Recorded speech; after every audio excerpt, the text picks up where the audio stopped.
Okay, good evening, everyone. I think apologies for being 2 minutes late. I'm Councillor Patrick Clark. I'm the chairman of the West Area Planning Committee. Hold on. I'm just going to leave it. It's fine. That should be better. Yeah, good. All right. Welcome to the Planning Committee this evening. Other members of the committee joining me this evening are Councillor Anthony Amir-Tharaj, Councillor Phil Barnett, Councillor Dennis Bennyworth, Councillor Caroline Culver, Councillor Paul Dick, Councillor Billy Drummond, and Councillor Denise Gaines, and Councillor Clive Hooker. The following officers are also attending to advise and support the meeting. We've got Sharon Armour, Legal Services Manager, Bob Dray, Development Manager, Deborah Inston, Team Manager, Development Control, Nico Grigopoulos, Team Leader, Paul Backus, Principal Engineer, Fionn Menpes Greenslade, Senior Ecology Officer, Emily Ashton Jelly, Principal Environment Development Officer, Delivery Officer, Paul Goddard, Team Leader, Highways Development Control, Jess Bayliss Clark, and Thomas Radburn, Zoom host.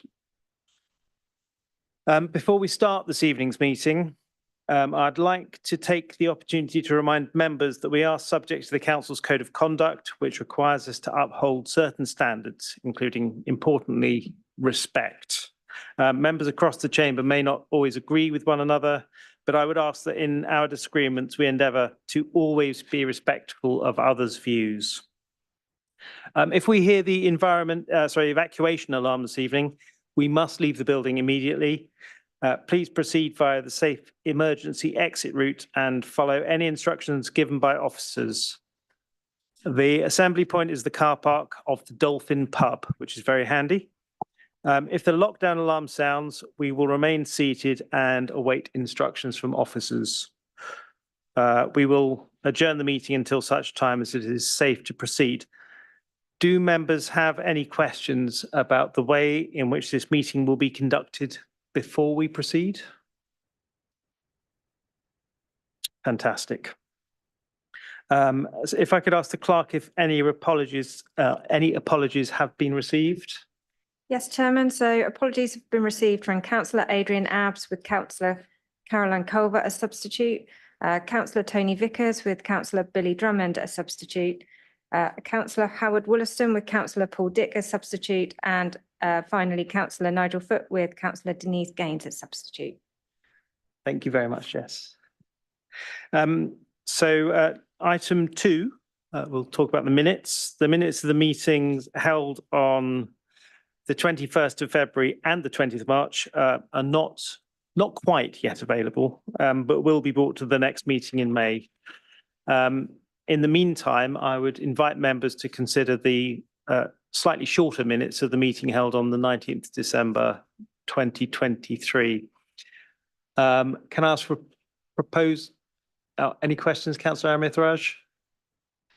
Thank you, Chairman. The questions are, can we understand the reasons for the minutes of the last 2 previous meetings not available? I can answer that for you. It's quite a straightforward resources matter.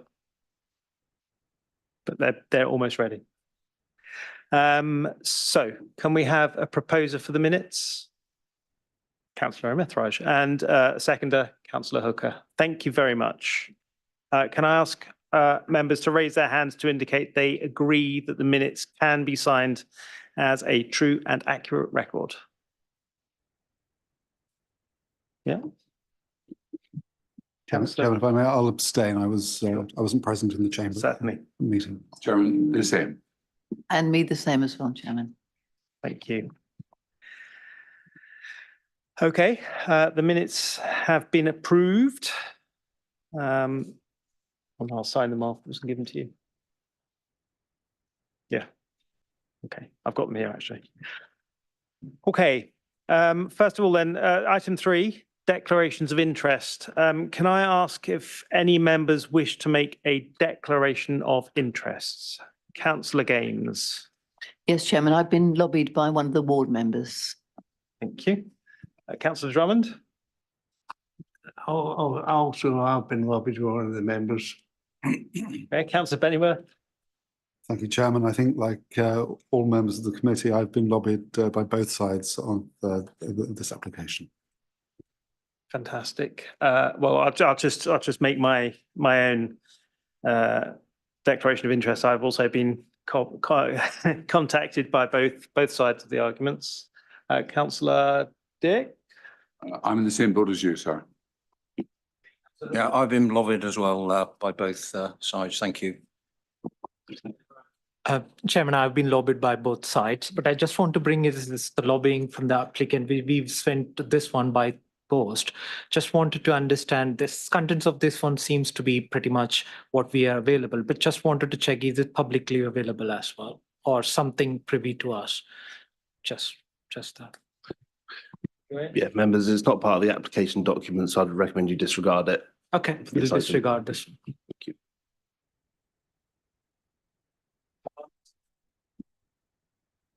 I must declare that I'm also a member of Newby Town Council and its planning committee, where this application was discussed along with Greenham Parish Council. Furthermore, I lived in Andover Road back 50 years ago. I was also a school governor at Parkhouse School for 30 years. I'm also a patient at Falkland Surgery. But tonight I will weigh up all the evidence in front of us and vote accordingly. Thank you, Councillor Barnett. Councillor Culver. Similar to other members, I've been lobbied as well, but I'll make my decision based on the paperwork, the site visit and this evening's discussion. Thank you, Chairman. Thank you very much. Okay, so now we're on item 4, 2301-585, Sandalford Park West, New Warren Farm, Warren Road, Newbury. The sole application for this evening. For those of you who are new to the meeting, I'll briefly explain the procedure. Officers will present the application to the committee, after which the following groups might wish to make representations for a maximum of 5 minutes each. Now, I know this is a really important application, as all applications are, but I think this merits a lot of further discussion than many of the other applications we see. We may suspend orders on this and give people a bit more time to speak, but we will need to vote on that. So bear with me for a minute. So the standard process is people have 5 minutes to make a presentation. Parish town council representatives, objectors, then supporters, the applicant or agent, and ward members. After each speech, the committee members will have the opportunity to ask questions of clarification of the speakers. Members will then have the opportunity to ask questions of officers. The committee will then debate the item before determining the application. If I could ask Mr. Grigoropoulos to begin his presentation, then please start. Thank you, Chair. Good evening, everybody. Can you hear me? Excellent. Right. This is an outline plan application. Outline planning permissions establish the principle of development on a site with reference to a number of guiding parameters such as land use, building heights, access routes, and green infrastructure. Detailed proposals then follow, called reserve matters. These relate specifically to the issues of layout, scale, appearance, landscaping, and access. This outline application relates to the phased development of Sandalford Park West by up to 360 dwellings, 40% of which would be affordable. It is also proposed to demolish some of the existing buildings on the site, the widening of Warren Road to provide an all-vehicle access through to Andover Road to the west, along with an access through to Sandalford Park East to the east, and an emergency vehicle access via Kendrick Road. Also, the provision of open space as well as drainage, walking, cycling, green, and other associated infrastructure. All matters are proposed to be reserved, except for the submitted full details of access into the site along the Warren Road corridor. Details of the other accesses are therefore reserved matters. This application is accompanied by an environmental statement. Following consultation, an amended pack was submitted in response to comments received. This comprised a number of updated and also new plans and documents, including for parts of the environmental statement. The amended pack was also the subject of further full consultation with consultees and all respondents to the original consultation. This application has been brought to committee for determination as it is the subject of more than 10 objections, and it is recommended for approval, subject to conditions and the satisfactory completion of a Section 106 legal agreement. The committee report summarizes all the consultation responses and representations and provides an appraisal of the main determinative issues of the proposal. My presentation here shall also make reference to the relevant background and planning history, look at the proposals as amended by the PAC on the relevant plans, then describe the site and surroundings through a set of photographs which follow the route that we took at the committee site visit on Monday. I shall refer to the consultation responses that we received, the relevant policies, and the principle of development. At that point, my colleague Paul Goddard, next to me, the highways engineer, will summarize the relevant transport access and traffic issues.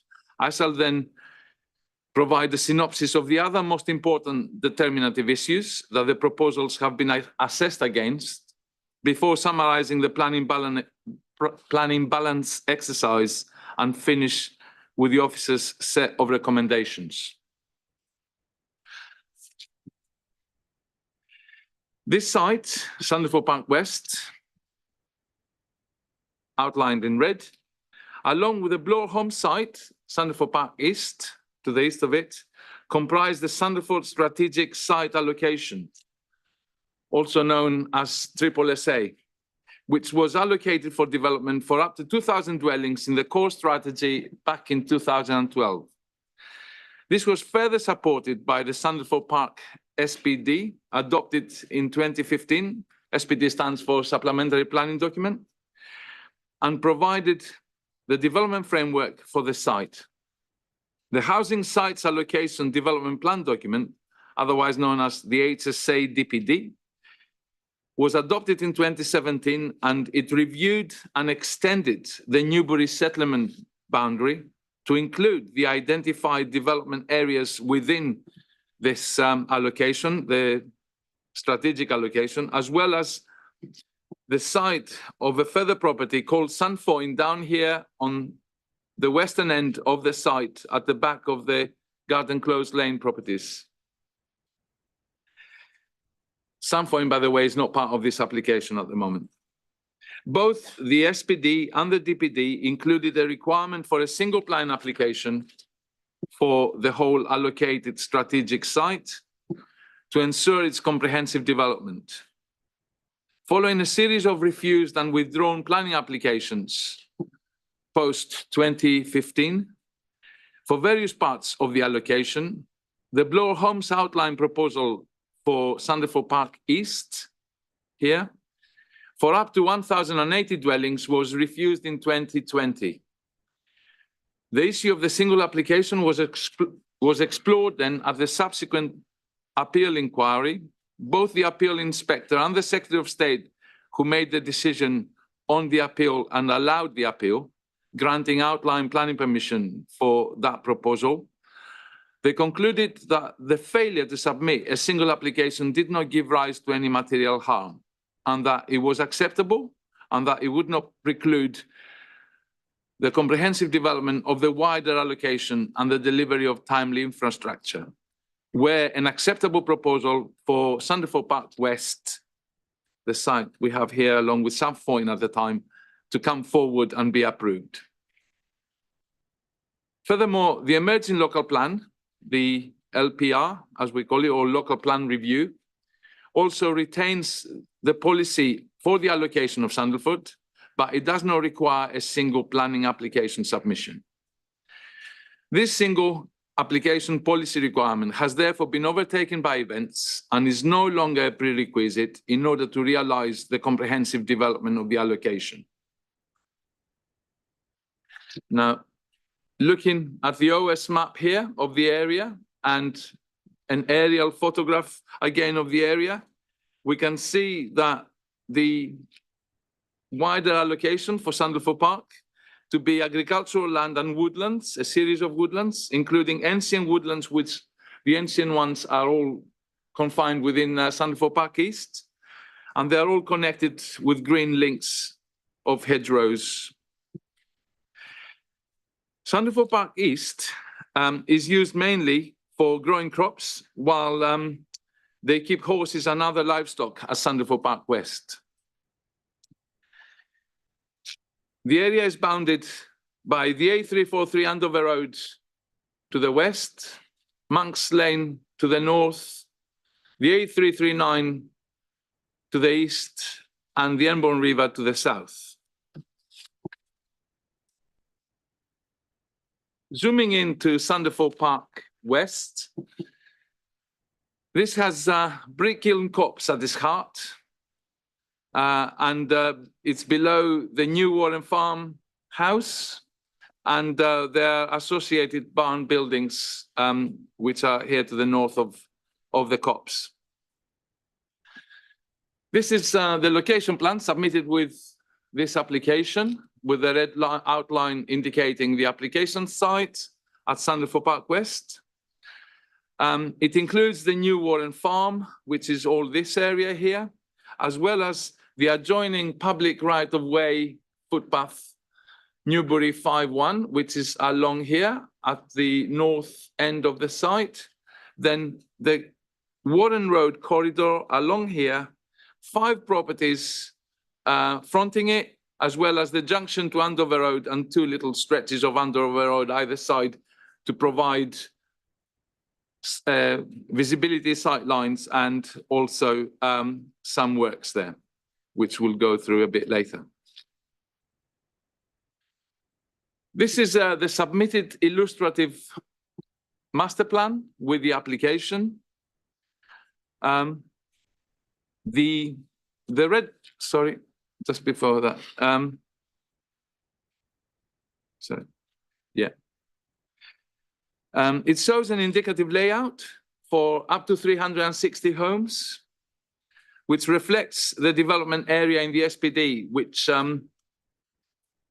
it's in a layout of a horseshoe shape, very aptly because of the horses they keep there, and surrounds brick kiln copse. The New Warren Farm house is retained. There is actually a note there on that original plan that says they were thinking, the applicants were thinking of turning into flats, but actually that is not a proposal. And that's to remain a house, a single house as it is at the moment. And it is to be retained as part of the proposals as a building on site. In addition, it shows the removal of the barn buildings, which are in this location here, to be removed. A garage and which is serving the house at the moment, that's to be removed, as well as the buildings at Warren House there, which is Warren House itself and the chalet behind, which those will enable the widening of Warren Road. This is the first of parameter plans that was submitted with this application, and is going to be a determinative drawing. This is the access and movement parameter plan that shows the primary route through of the main access road, and also other routes, including pedestrian routes. This is the land use parameters plan that shows primarily that the proposed development, the main use for the proposed development is all residential in these yellow areas, and they're retaining the existing house, as well as it shows here 3 play areas with but the eventual proposals actually include a 4th play area in the southeast part of the site. This is the building heights parameters plan as amended, and it follows in part what the SPD shows, also what was approved next door at Sandefjord Park East in terms of the maximum heights. And these are the blue outline indicate 3-story up to 3-story buildings along the main thoroughfare and also facing towards the copse here. The yellow areas are up to 2.5 stories, and these areas at the bottom are up to 2 stories, facing down southwards towards the Embon Valley.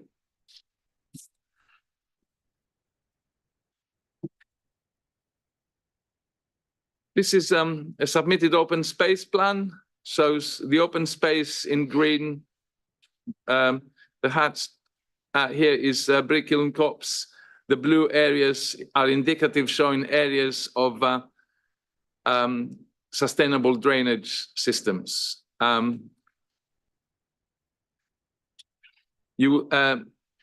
Sorry. Yes. As part of this, we have no here. This is the outline surface water drainage strategy, further on from the previous slide, which indicates the extent of the sustainable drainage systems features that are proposed on site. These are just in outline. Obviously, they will have to be finalized as part of the eventual final layout at reserve matters. But they include a number of basins and a number of swales, different types of swales, such as trench swales, conveyance swales, and a number of outfall swales, which are these red lines along here, circumscribing Brick Hill Copse, which capture all water, surface water that drains into them, and then let it seep through in a filtration manner into Brick Hill Copse, which represents the natural means of drainage of the site at the moment. This is the green infrastructure parameter plan that shows the retention and protection of Brick Hill Copse, most of the trees primarily which are located on the periphery and along green links on the site. It shows the proposal for a new green link along here of a 20-meter wide woodland link between gorse cover to the east and Brick Hill Copse to the west. This is outside the site, but it's within the blue land that you saw earlier, which is owned by the applicant. This is an indicative landscape master plan that shows that the development is intended to eventually be tree-lined streets, etc. But all those matters come through in the reserve matters under the landscape requirements for its reserve matter. And remember, this is a phase development. It will come in phases, and reserve matters will need to be submitted for each phase. Then we have detailed proposals, however, for Warren Road corridor, as well as the bits of Andover Road. These ones show a 6-meter wide roadway along most of the length of the Warren Road corridor, reducing down to 3.7 meters at this restriction point here, which just to the east of Stanley Close, which would enable a priority to traffic vehicles traveling eastwards with a giveaway line at this stage for vehicles exiting the site traveling westwards. There will be a continuous shared footpath cycleway along the north side, extending the footpath that it comes along here, the footpath 5-1, Newbury 5-1, which at the moment extends all the way to here, and it will replicate that along there, along this 3-meter wide one, as well as there will be a 2-meter wide footpath on the south side along here, as well as along there, but no footpath there. And for this widened Warren Road corridor to be delivered, it will require part of Warren House site at the front of it, as well as part of the front gardens of these 3 properties there to be used. And they are included within the red line of the application. Improvements will happen also to the junction here to ensure sight lines and the entrance to Warren Road, and there will be a new pedestrian and cyclist crossing, toucan crossing here, as to the south of the junction of the entrance to Falkland School there, and then there will be improvements on the east side of Andover Road, going northwards all the way up to the Monks Lane roundabout to provide shared pedestrian and cycling facilities along there on the east side.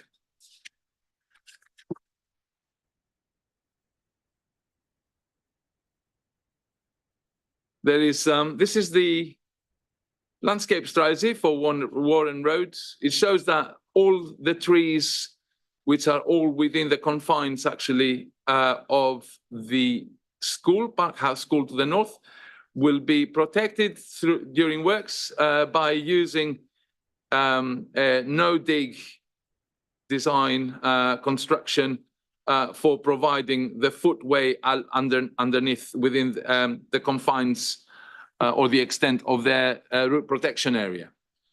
In addition, the proposals will require the removal of the existing hedge on the understory of the trees from to the east of Park Cottage, which is from about, I think from about there to there.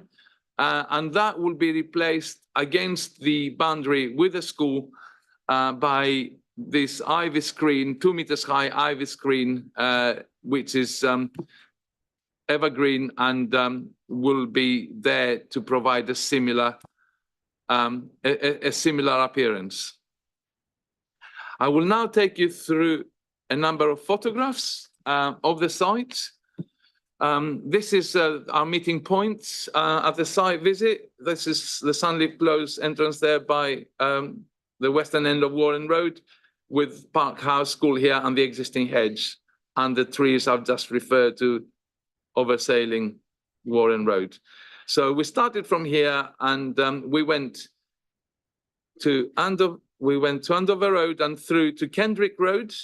We came round to Kendrick Road first, this is Kendrick Road facing westwards towards Andover Road, but at the entrance, by the proposed entrance for the emergency vehicles to the site, in this position here. Then we looked and at from that position across the site, this is the northern part of the site with new Warren Farm buildings here on the right. And you can see one of the paddocks here, and to the left here are Warren Road properties, the back of them. Again, looking across from Kendrick Road, this is a bit of close-up of the new Warren Farm house and the site, with brick kiln copse coming into the right-hand side here. Just below the entrance point, which was at that point there, to the right for the emergency vehicles, is squirrel or kennel Cottage, which is a Grade 2 listed building along what becomes the track. The Kendrick Road becomes a track at this point.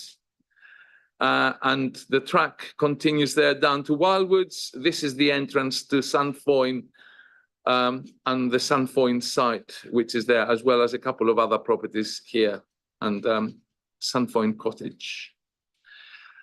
Looking across the site to Brickhiln Copse, again, undulating land with the paddocks, and looking southwards there, and you can see across the valley, the Embern Valley down to Hampshire, with the New Warren Farm house on our left. This is a photograph taken further down the track, very near the southern end of the site. This is Wildwoods, sort of trees there, and Brickhill, the bottom side of Brickhiln Copse here. Looking up now, this is the track leading towards Wildwoods, and we're looking back northwards towards Kendrick Road. By the way, we have Sandfoyne on the left-hand side with a site on our right. Coming back to Andover Road again, this is the junction with Warren Road, with a speed camera here facing northwards, and the markings on the street. This is just at the top of the markings. This is Andover Road looking northwards.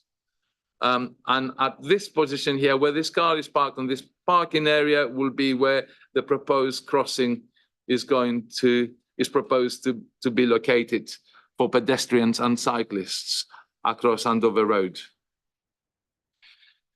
Just from a bit further up, looking south along Andover Road, again by just north of the access to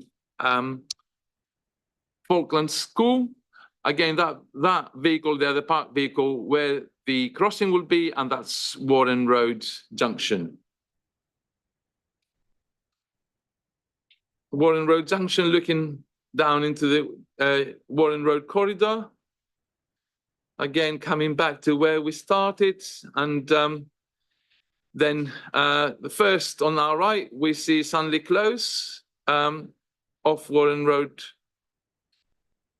Then we move on eastwards again. To the left here, we have the entrance, the back entrance to Park House School, which I understand is primarily for the teachers. This is the entrance to the St. Francis Church and Presbytery property and car park, with Warren House, which is to be demolished straight in front of us, and the little chalet next to it. Both of those are to be demolished to effect the widening of Warren Road. And to the left here, we've got Park Cottage. Going down into St. Francis Church now, down there is the church itself, and Warren Lodge, or the Presbytery, which is a Grade 2 listed building, and their car park is there, which is this area, looking down into the site. The boundary of this is just beyond that hedge a little bit, where the trees back there are. These are trees coming at an angle, which are all to be retained and followed down as a green link into Brickhiln Copse. This Leylandii hedge is going to be removed as part of the proposals.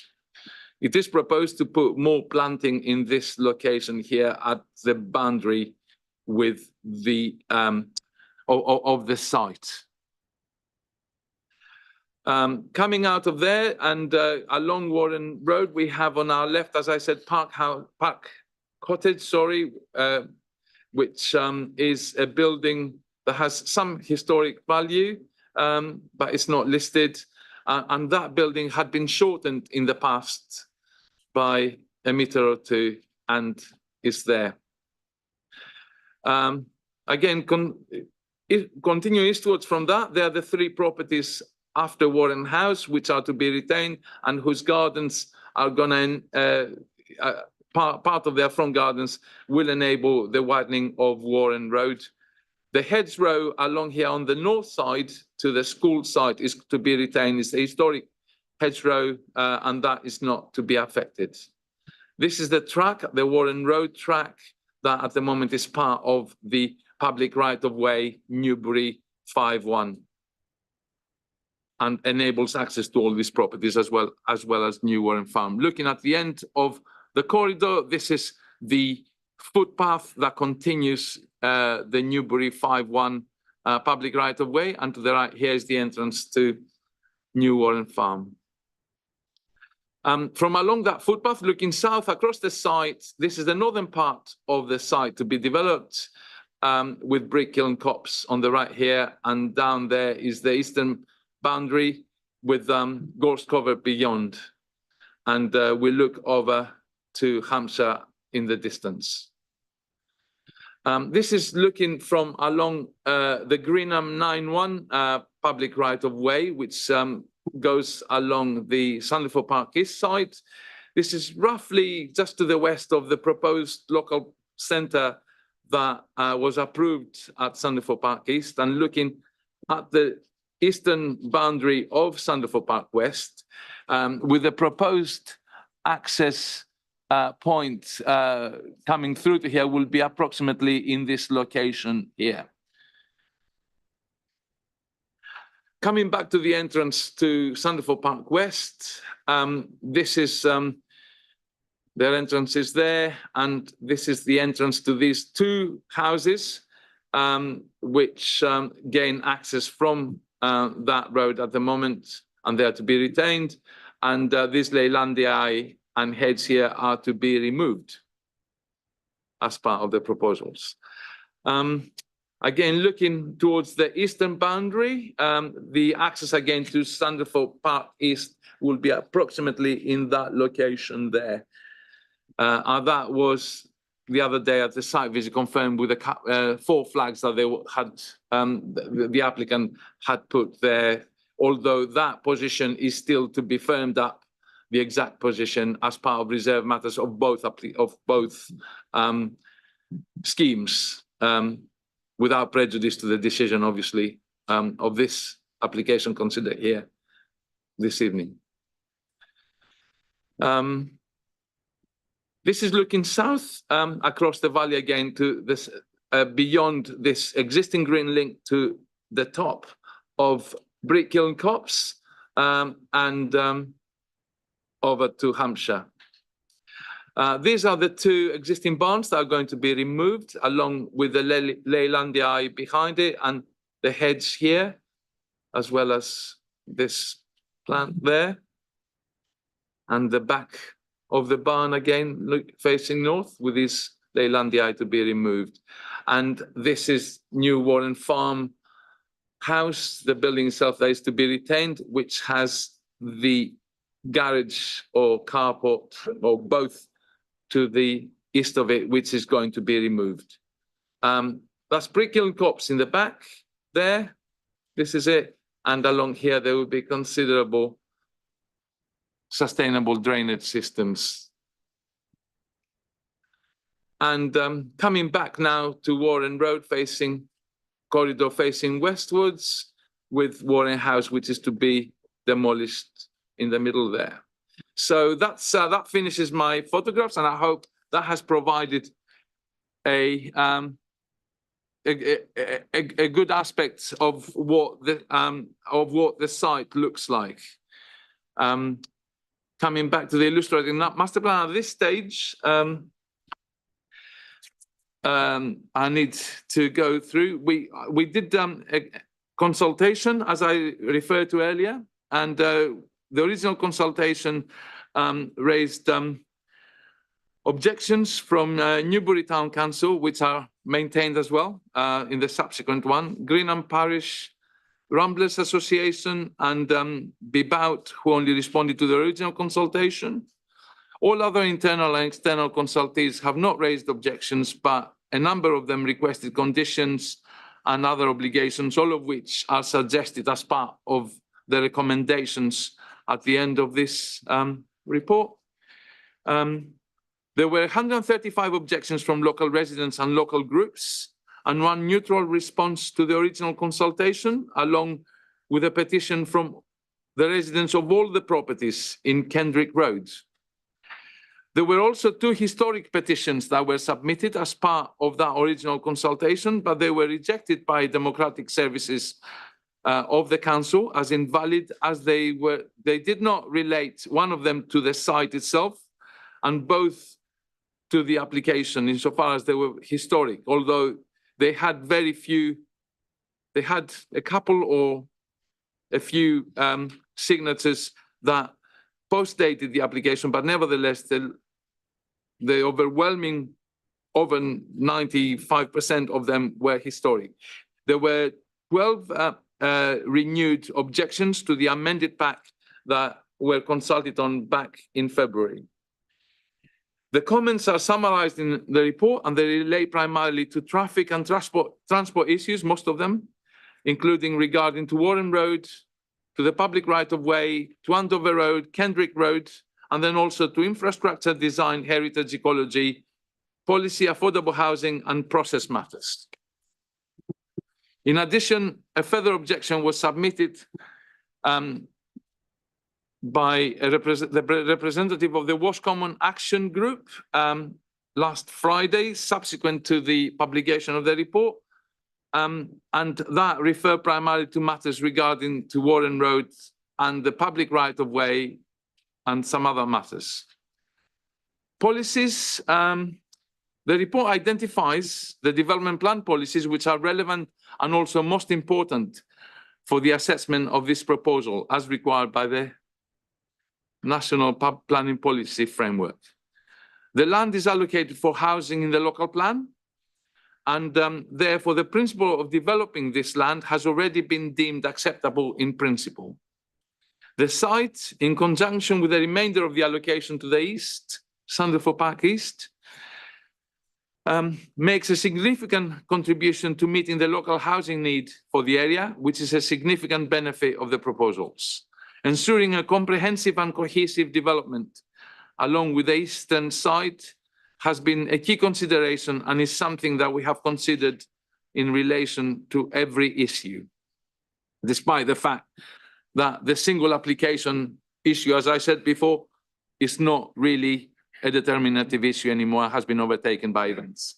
At this stage, going into the issues themselves, I'm going to first pass over to my colleague, Paul Goddard, to take you through what I'm sure you're all interested in, the transport and traffic issues associated with this application. Thank you. Through you, Mr. Chairman. Thank you. I will mainly go through what is page 52 onwards, the Highways and Transport report in your main pink covered report.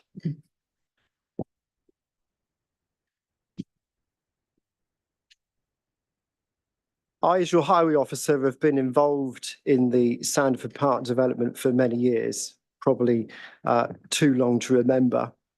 But on this occasion, for this particular planning application, I have had this planning application assessed independently by consultants WSP, based in Basingstoke and Southampton.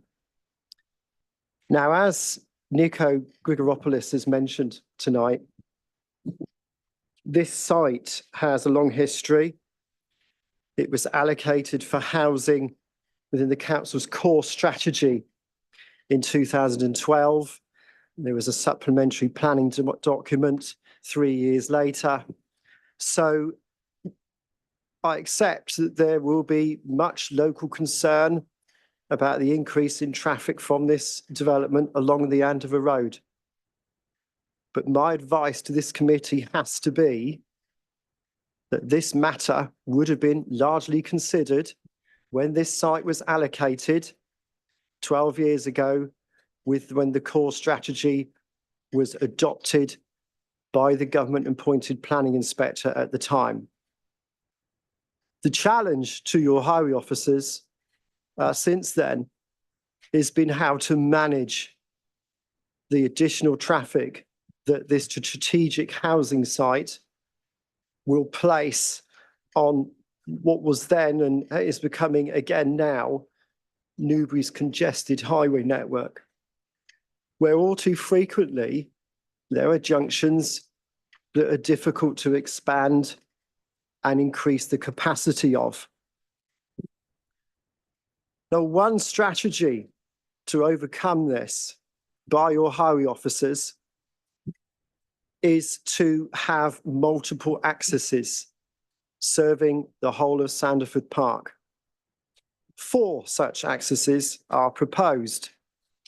And from the slide that you have there, this is the amount of traffic in and out during the AM weekday peak, 0800 to 0900, for the whole of Sanderford Park. Remember that Bloor Homes, the eastern and northern part, is 1,000 dwellings.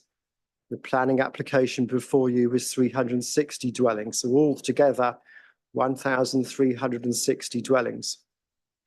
Now that traffic, those figures there, were distributed using a bit of software called Saturn, which came up with how the traffic would distribute to and from the site. And you can see by having 4 accesses, the traffic is distributed quite well, instead of when the site was originally considered, 100% of it going on to Monk's Lane, which wouldn't have worked from our point of view. So that's the AM peak. Next slide, Nico. No, Sorry. that's all right. That's the PM peak.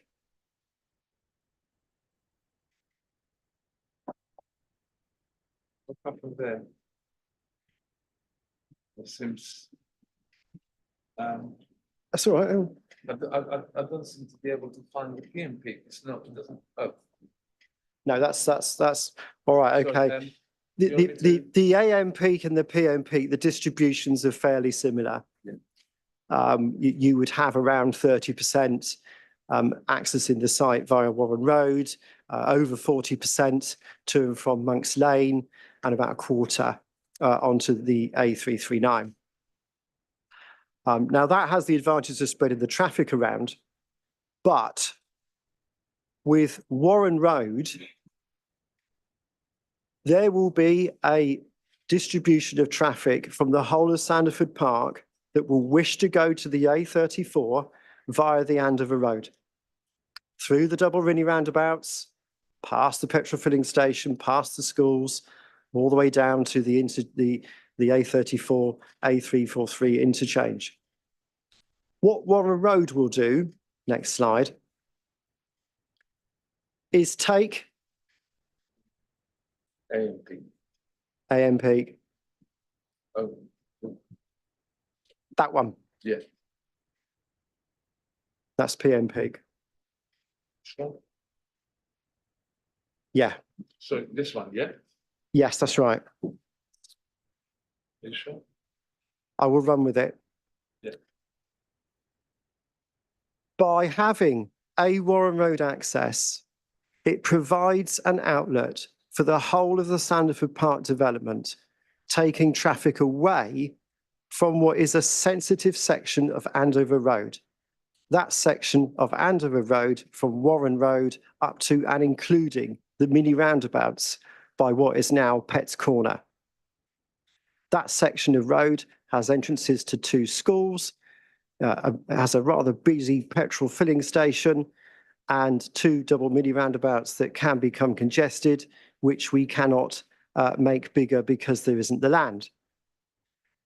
That section of Andover Road also is heavily used by school children to all the schools in the location. So what those figures are telling you, if we didn't have Warren Road, and I appreciate that there are many people here tonight who are concerned about the use of Warren Road, then the amount of traffic increase from the whole of Sanderford Park, 1,360 dwellings, would be those figures in red. If we have Warren Road and we take traffic out of that section, those figures will be in blue.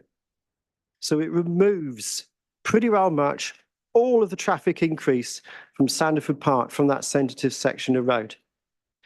Now, I appreciate there are many people here concerned about Warren Road. But because of taking traffic off of that section, I would argue that the case for it is somewhat overwhelming. I think also since Sandford Park was allocated as a strategic site, it's become increasingly clear that both developers, Donington New Homes before us tonight and Bloor Homes, sought to develop their sites independently of one another, independently with their own accesses. It is their prerogative to do so. But we as a council did seek to have a whole comprehensive development of this site. We argued this case at the public inquiry 3 years ago with Bloor Homes. The planning inspector disagreed with us and said that having both parts of the Sandford Park development developed independently did not prejudice the comprehensive delivery of the whole site. So in that regard, we are where we are. A further point to make is that ultimately, between Donington New Homes and Bloor Homes, the spine road within will join up, but it will take Bloor Homes up to some 6 years before they build their road up to the boundary of Donington New Homes. So initially, the Warren Road access will be the only access that will serve this development that is before you. So that's where it will join. And what we also have between the two sites, and I'm going to call it what it is a ransom strip on Bloor Homes' side. This site is unable to connect into Bloor Homes because of that ransom strip until this proposal before you pays the proportion allocated to all the highway improvements that I will talk to you later.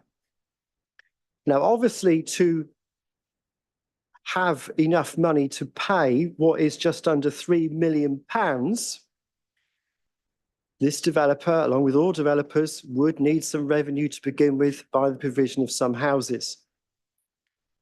So, yes, this is an allocated site. There are clear advantages to having traffic coming out further south than Monk's Lane. And initially, because of situations often beyond our control, this initially will be the only access that will serve the site. Let's talk a bit more about the access. Go back slide, that's it.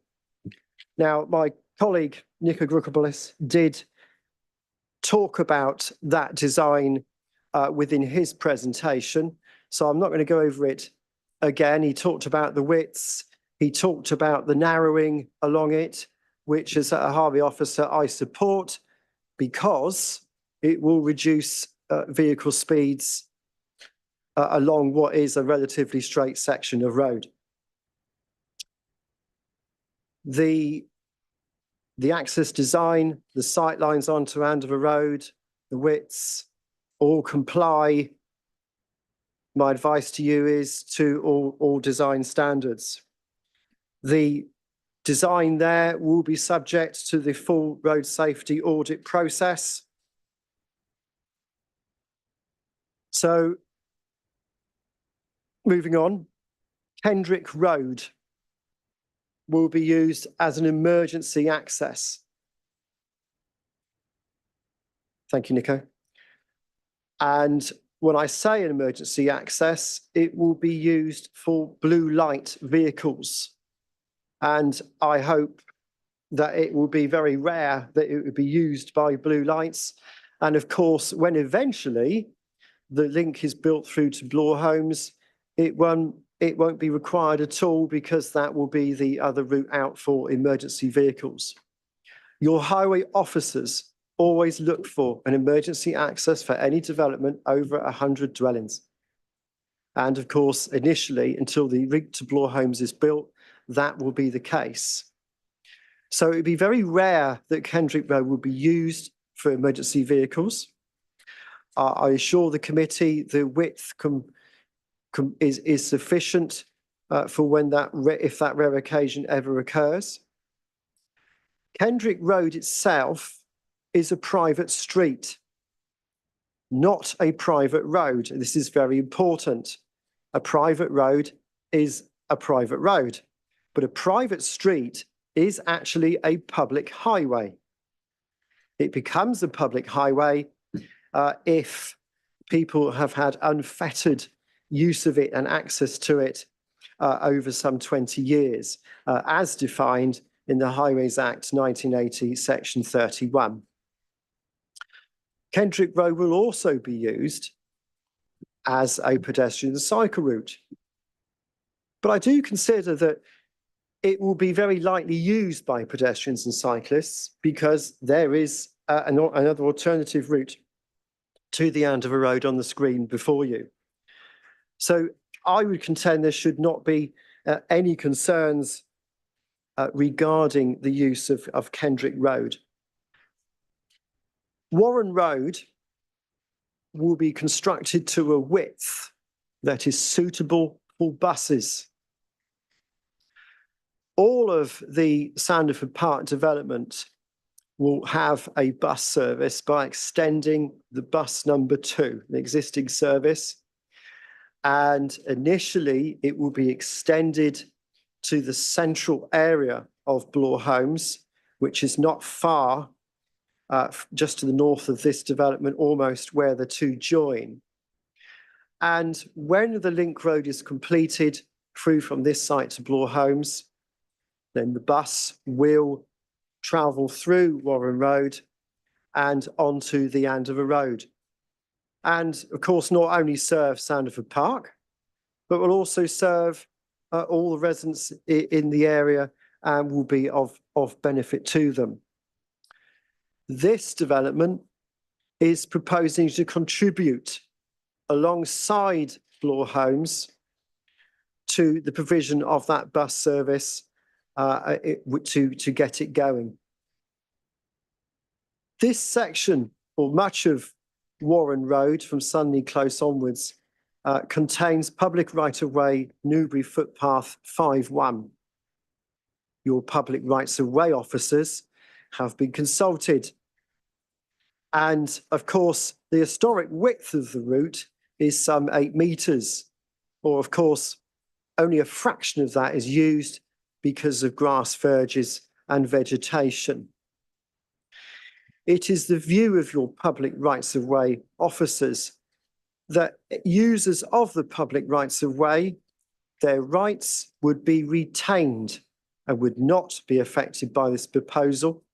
In fact, we would contend that it would be enhanced because there will be footways and cycleways along the route.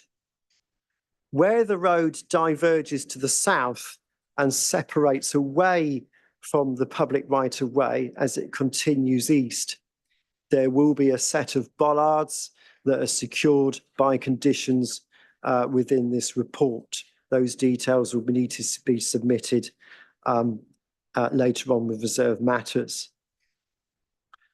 The internal layout of the site will be designed in line with the Sanderford Park SPD of 2015. And also, we've been doing work with Bloor Homes on the design of the roads through the site, the hierarchy. There is the main spine road through the site. There are then some secondary roads. There are, of course, more minor roads and cul-de-sacs, some that you see there. We've talked about the widths. We've talked about the provision of cycle routes through the site. And those detailed designs will be forthcoming with the reserved matters planning applications. But there are some design principles agreed with both developers. The council has emerging highway design standards that all roads serving more than 5 dwellings be designed and constructed and adopted as public highways via the Section 38 process of the Highways Act 1980. The site layout within the site and within the Bloor Homes section will all be designed to accommodate a 20-mile-per-hour speed limit. This will be enforced by the overall internal layout design, which would include natural traffic calming, narrowings, junctions, bends, changes in direction. Your highway officers are very keen to ensure that this site and the links through it does not become a rat run.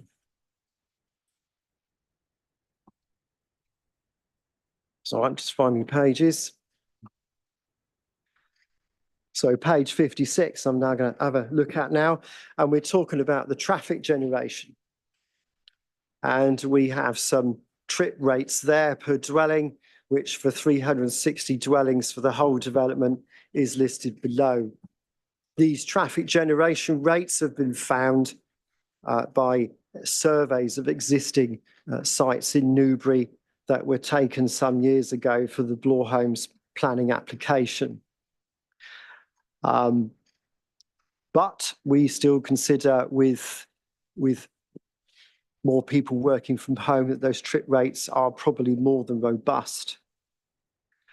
I have noted that there's much concern about construction traffic along the Warren Road, for instance. A construction management plan will be essential, Mr. Chairman, and will definitely preclude any deliveries during school opening and closing times. There will need to be road sweeping. There will need to be maintaining of access to existing dwellings and continued use of the public right-of-way. A banks person may be required for any larger vehicles that may need to come out onto the end of a road, for instance.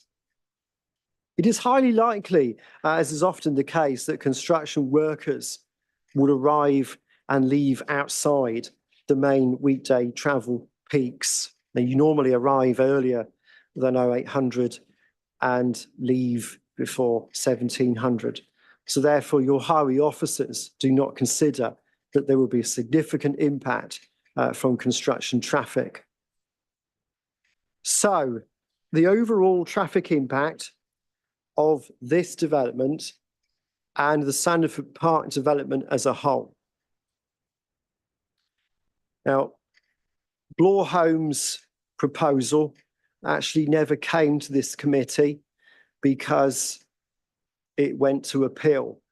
So therefore, what I'm generally going to talk about is not only the traffic impact from this development, but also from the whole of Sandford Park and its mitigation. Now, all the way through this process, from the very beginning, we have used a traffic model called VISIM. It's a very detailed piece of modelling software. It's the council's own model that we have, but it's maintained and run for us by WSP. It is based on traffic surveys that were taken in 2017. Now, normally, that would be quite a long time ago. But because of COVID and the collapse in traffic levels during that time, your highway officers are of the view that traffic levels are only now recovering from what they were between 2017 and 2020. So all the traffic modelling results we consider to be robust.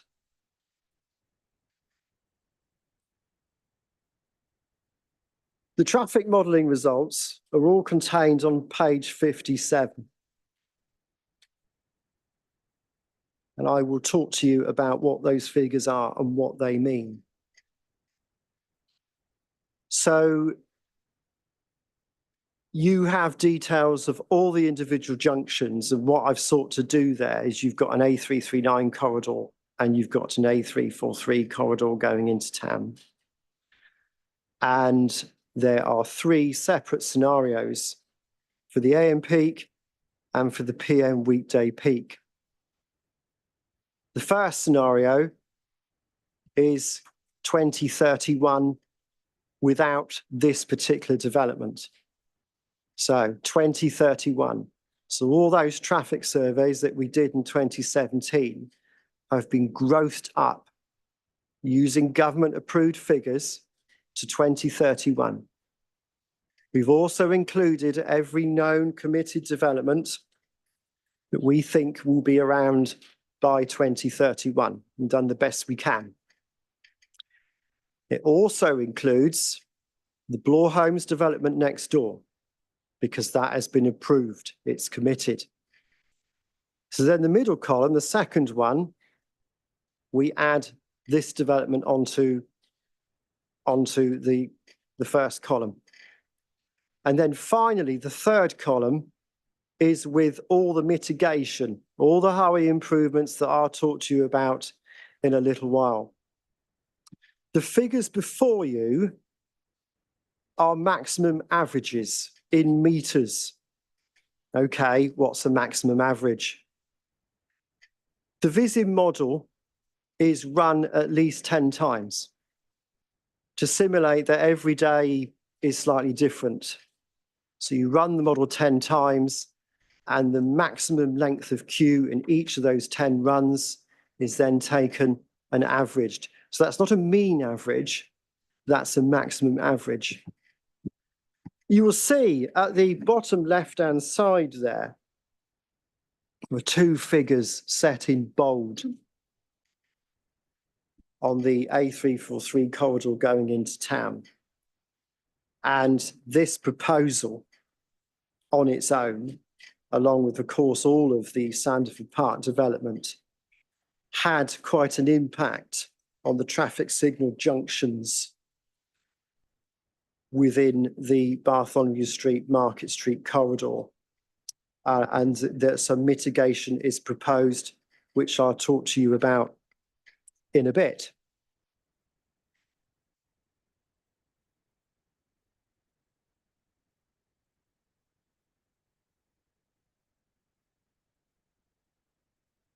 There was an environmental impact assessment undertaken, which was checked by WSP. There are some officers with me tonight that can talk about individual facets of the environmental impact assessment, such as noise, such as air quality, etc.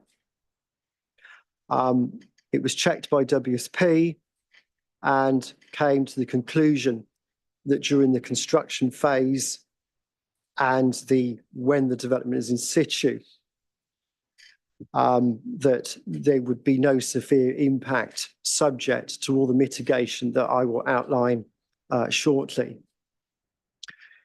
The EIA considered items such as the severance of communities by increased traffic, driver delay. Again, the EIA concluded that subject to sufficient mitigation, it should be acceptable. Non-impact on non-motorised users, non-motorised amenities, pedestrians, etc. The impact was considered to be negligible, along with the fear and intimidation on and by road users. With regards to road user and pedestrian safety and personal injury accidents, I will touch upon that in a bit. The provision of large hazardous loads, particularly during construction, is covered within a condition for the construction management plan in your report. I have worked with neighbouring highway authorities, Hampshire County Council and National Highways, who note the increase of traffic on the network, but raise no objection.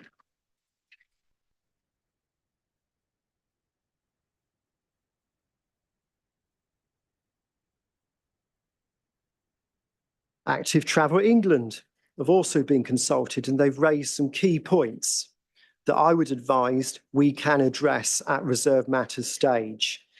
They consider that more detail is required for the footway cycleway along the Andrew Road that I will mention in a minute. We've looked at personal injury accidents with highway officers and the applicants. It must be noted that Thames Valley Police only record personal injury accidents if someone has received injury. We don't record accidents that involve damage to vehicles, etc. We note that in 5 years, up to the end of 2022, there have been 2 recordable personal injury accidents, one fronting the nearby petrol filling station just to the north of the site, and one near the A343 Washwater Road junction. Both of them occurred over 4 years ago. Now, every personal injury accident is regrettable, but highway officers concur with the applicant that there are no PIA trends or collision hotspots. With adequate mitigation, I'll explain in a minute, we do not expect any significant changes to PIA data going forward. So now we finally move on to what the off-site highway items that we provided to mitigate the impact of this development and also the whole of Sanderford Park. This has been somewhat of a challenge at times with 2 developers and ensuring that a proportion is paid between each developer. But the Section 106 agreement, the universal undertaking that was approved following the public inquiry with Bloor Homes, does allow a proportional contribution from each developer depending on their size to all the works that are mentioned. So the relevant off-site highway mitigation works proposed to be delivered. So by occupation of 100 dwellings, the provision of a footway cycleway on the eastern side of Andover Road, and this was mentioned earlier, extending from Warren Road all the way up to the mini roundabout junction. This could be covered by the Bewley Homes development that was approved at Washwater. It's just south of the border in Basingstoke and Dean. But that proposal, I understand, is currently subject to judicial review. And can you move on to the drawing? No, no. Keep going. That one. These are the 2 mini roundabout junctions. Just to the north of the site, recently built Pets at Home. The Newbury Town Council has been active with us on this, and they have sought a crossing just to the south of the mini roundabout junctions, which we are working with the National Trust, who own the land around the Memorial. So this is work still in progress at this stage, because we need to work with them to give permission to get that crossing across that point. You will then see that a cycleway would then be continued along Monk's Lane, and a footway would be widened along Andover Road to the north into town. So regarding the whole of Sanderford Park, I'll just find my bearings here. So can you go to the slide with the Swan roundabout?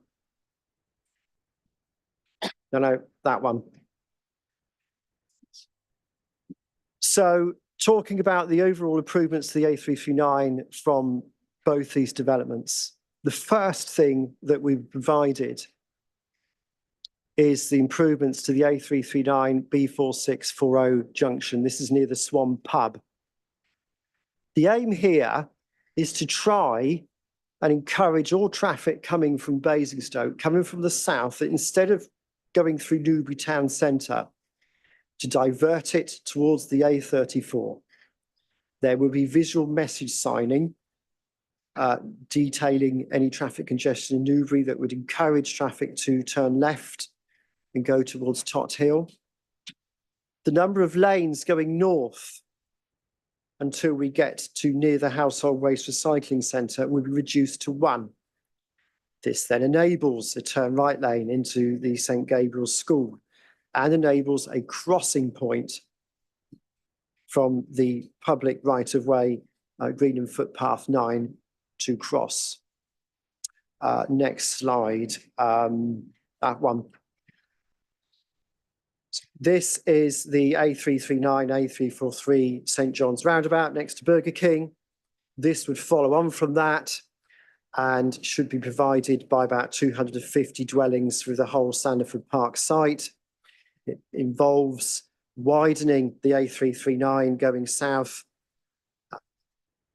from the town centre, which has the quite a dramatic impact on reducing the crew southbound during the PM peak and reduces the traffic queue from Greenham Road just to the right there.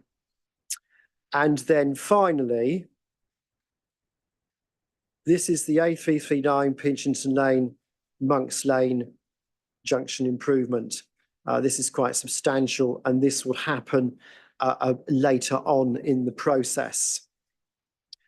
And the first smaller schemes will all be provided initially by Bloor Homes and using monies generally from Bloor Homes, although both, in theory, both developers will be contributing to all these works in proportion to their housing.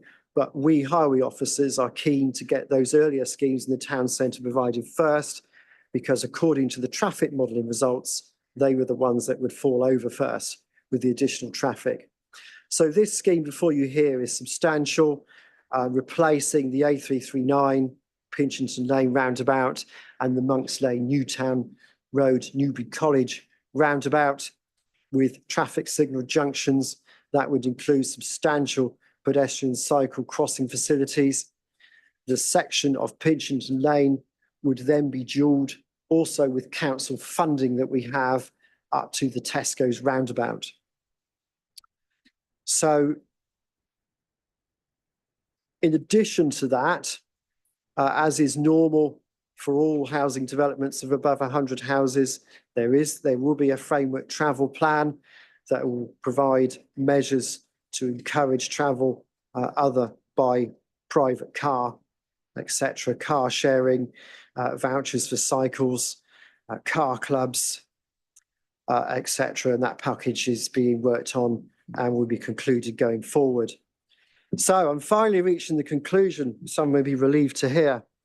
So your highway officers have assessed this development with WSP consultants to provide an independent assessment. I would like to refer you to paragraph 115 of the National Planning Policy Framework that states, development should only be prevented or refused on highway grounds if there would be an unacceptable impact on highway safety or the residual cumulative impacts on the road network would be severe. So with all those mitigation improvements costing altogether some £15 million from both developments, the provision of the Warren Road access taking traffic away from sensitive parts of Andover Road, your highway officers recommend approval of this planning application. And I'll pass you back to Nico if he has more to say. Thank you, Paul. Through you, Chair, I'll continue with my, as quickly as I can with the rest of my presentation. Further to the transport proposals that Paul outlined to us in such brilliant detail, just I want to say that those contribute to the comprehensive development of the whole allocated site, obviously, which is an important issue for every assessment we make on each area. So affordable housing, the application will deliver 40% fully policy compliant affordable housing, much needed affordable homes on site, which is a significant benefit of the proposal. They will have a tenure and unit size mix and distribution across the entire development to address some of the identified housing need. It will reflect the approved provision at Sanderford Park East, but will also include the more recent national requirement for first homes of 25%. They will include 70% social rent, as well as overall, there will be a 30% affordable home ownership as part of the first homes and shared ownership, achieving comprehensive provision and compliance across the whole strategic allocation. In landscape, visual and green infrastructure terms, the proposed development will change the rural character and suburbanize the site and its appearance, continuing the pattern of development approved in outline at Sandefjord Park East and envisaged and required by the allocation policies and the SPD. The allocation of the site has already taken this into account. This change in character and pattern of development is therefore the predetermined baseline as a result of the strategic site allocation of the SPD and the Bloor Homes appeal decision against which this application is assessed. The proposal has incorporated considerable advanced planting along the south side here, just outside of the site, and lower building heights, as I indicated to you earlier, at its southern end to soften its visual impact when viewed from across the valley. It will also protect the existing woodland and most of the trees on site and its periphery, while any proposed losses will be replaced. It proposes to reinforce existing green links and provide further additional planting.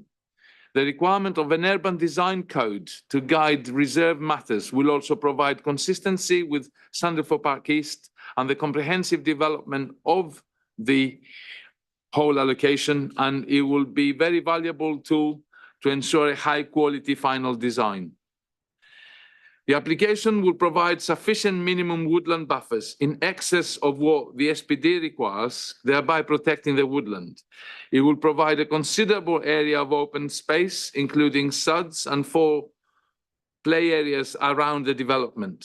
And the development itself will be kept well away from the woodland with considerable setback.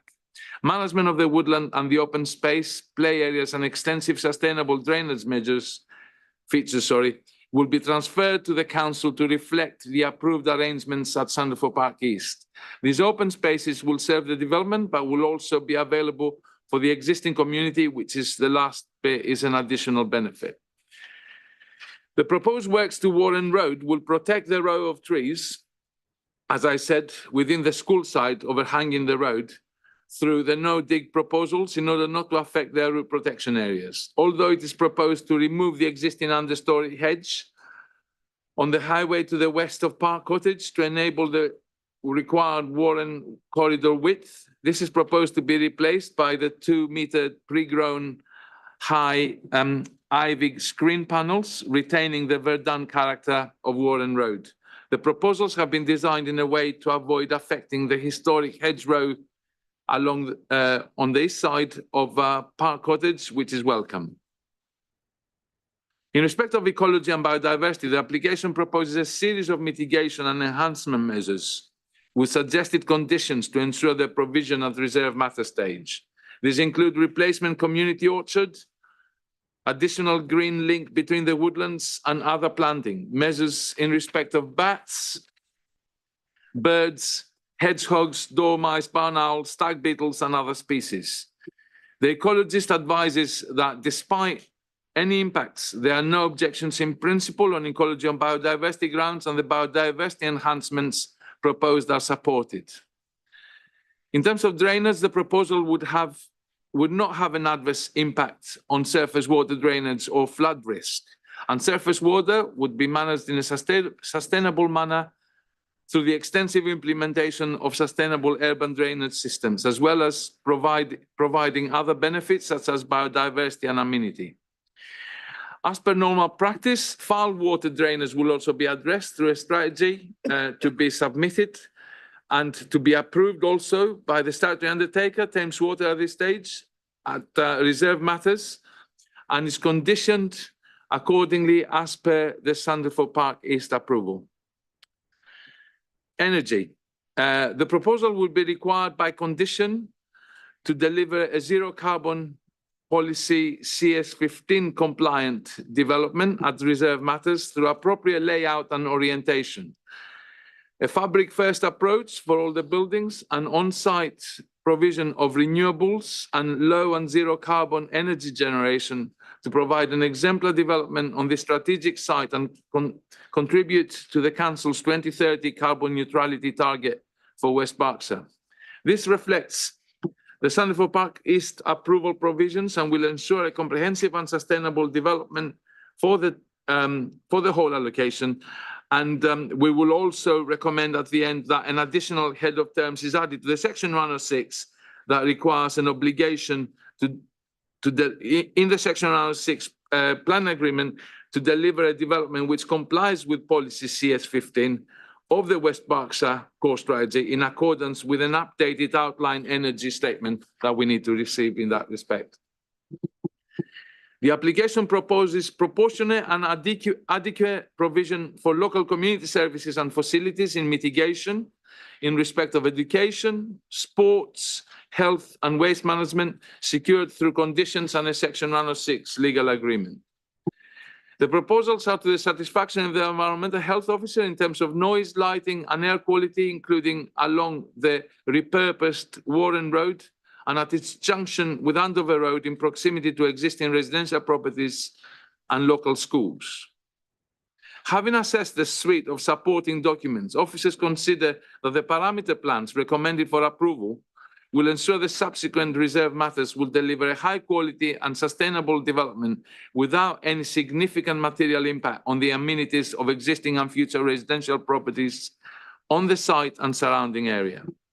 In terms of heritage, the proposal will have no material impact on the Sandefjord Priory Grade 1 listed building and its associated Grade 2 registered park and garden, and their setting, which are at a considerable distance of about 1.4 kilometers by the A339 to the east. The application site forms part of the setting of two neighboring Grade 2 listed buildings, namely Squirrel Cottage, I showed you earlier, and Warren Lodge as well, which is associated with the St. Francis Church. The loss of the rural character on this site has the potential to have an adverse impact on those settings. The indicative layout here shows that in relation to Squirrel Cottage, there would be an open space, which is obviously to be confirmed at reserve matter stage, this would eliminate concerns addressed at which will be addressed at reserve matters. As to Warren Lodge, which is there, yes. As to Warren Lodge, a low level of less than substantial harm may occur or may result, which will be reduced further by additional planting on the boundary along here, which is proposed. In applying the required balancing exercise in the national planning policy framework, in terms of this, this impact is outweighed and justified by the considerable public benefits of the proposal, including the provision of much needed housing, including affordable housing. Moving towards the planning balance, the proposal will have a number of disbenefits, first of all, like the loss of the agricultural fields and pasture and its character, the rural character of the site associated with that. The change of the character of Warren Road corridor, which is repurposed now, and the public right of way. Any residual and mitigated highways impact that may result. Impacts on existing biodiversity and loss of trees, which will happen, although considerable mitigation and enhancement will take place, as well as loss of some of the grassland on site. But they will have a lot of benefits as well. Affordable housing, market housing, public open space for use not just by this development, but local community. New bus service through the whole of the development, ensuring a comprehensive development. Park house school improvements, economic benefits during construction and thereafter. Off-site highways improvements that Paul outlined in great extent, comprehensive connected development of the whole of the allocation site and incidental extraction of minerals on this site. So moving to the actual planning balance itself, the assessment set out in the report finds that overall the proposal is in accordance with the development plan and its most important policies for the determination of this application. Officers are advised that this compliance normally attracts substantial weight. As per paragraph 11 of the National Planning Policy Framework, this indicates that the proposal should be approved unless there are no material considerations which would justify a decision to the contrary. In this case, officers advise that none of the identified disbenefits, as mentioned above, individually and or in their totality outweigh the significant benefits of the proposals and or the substantial weight that should be afforded to the overall and in principle compliance with the development plan and its most important policies. The application site is allocated for residential development, and it is considered that the application proposal is capable of achieving the high standards expected by the development plan. A comprehensive set of conditions and planning obligations are proposed to secure these as part of the planning permission.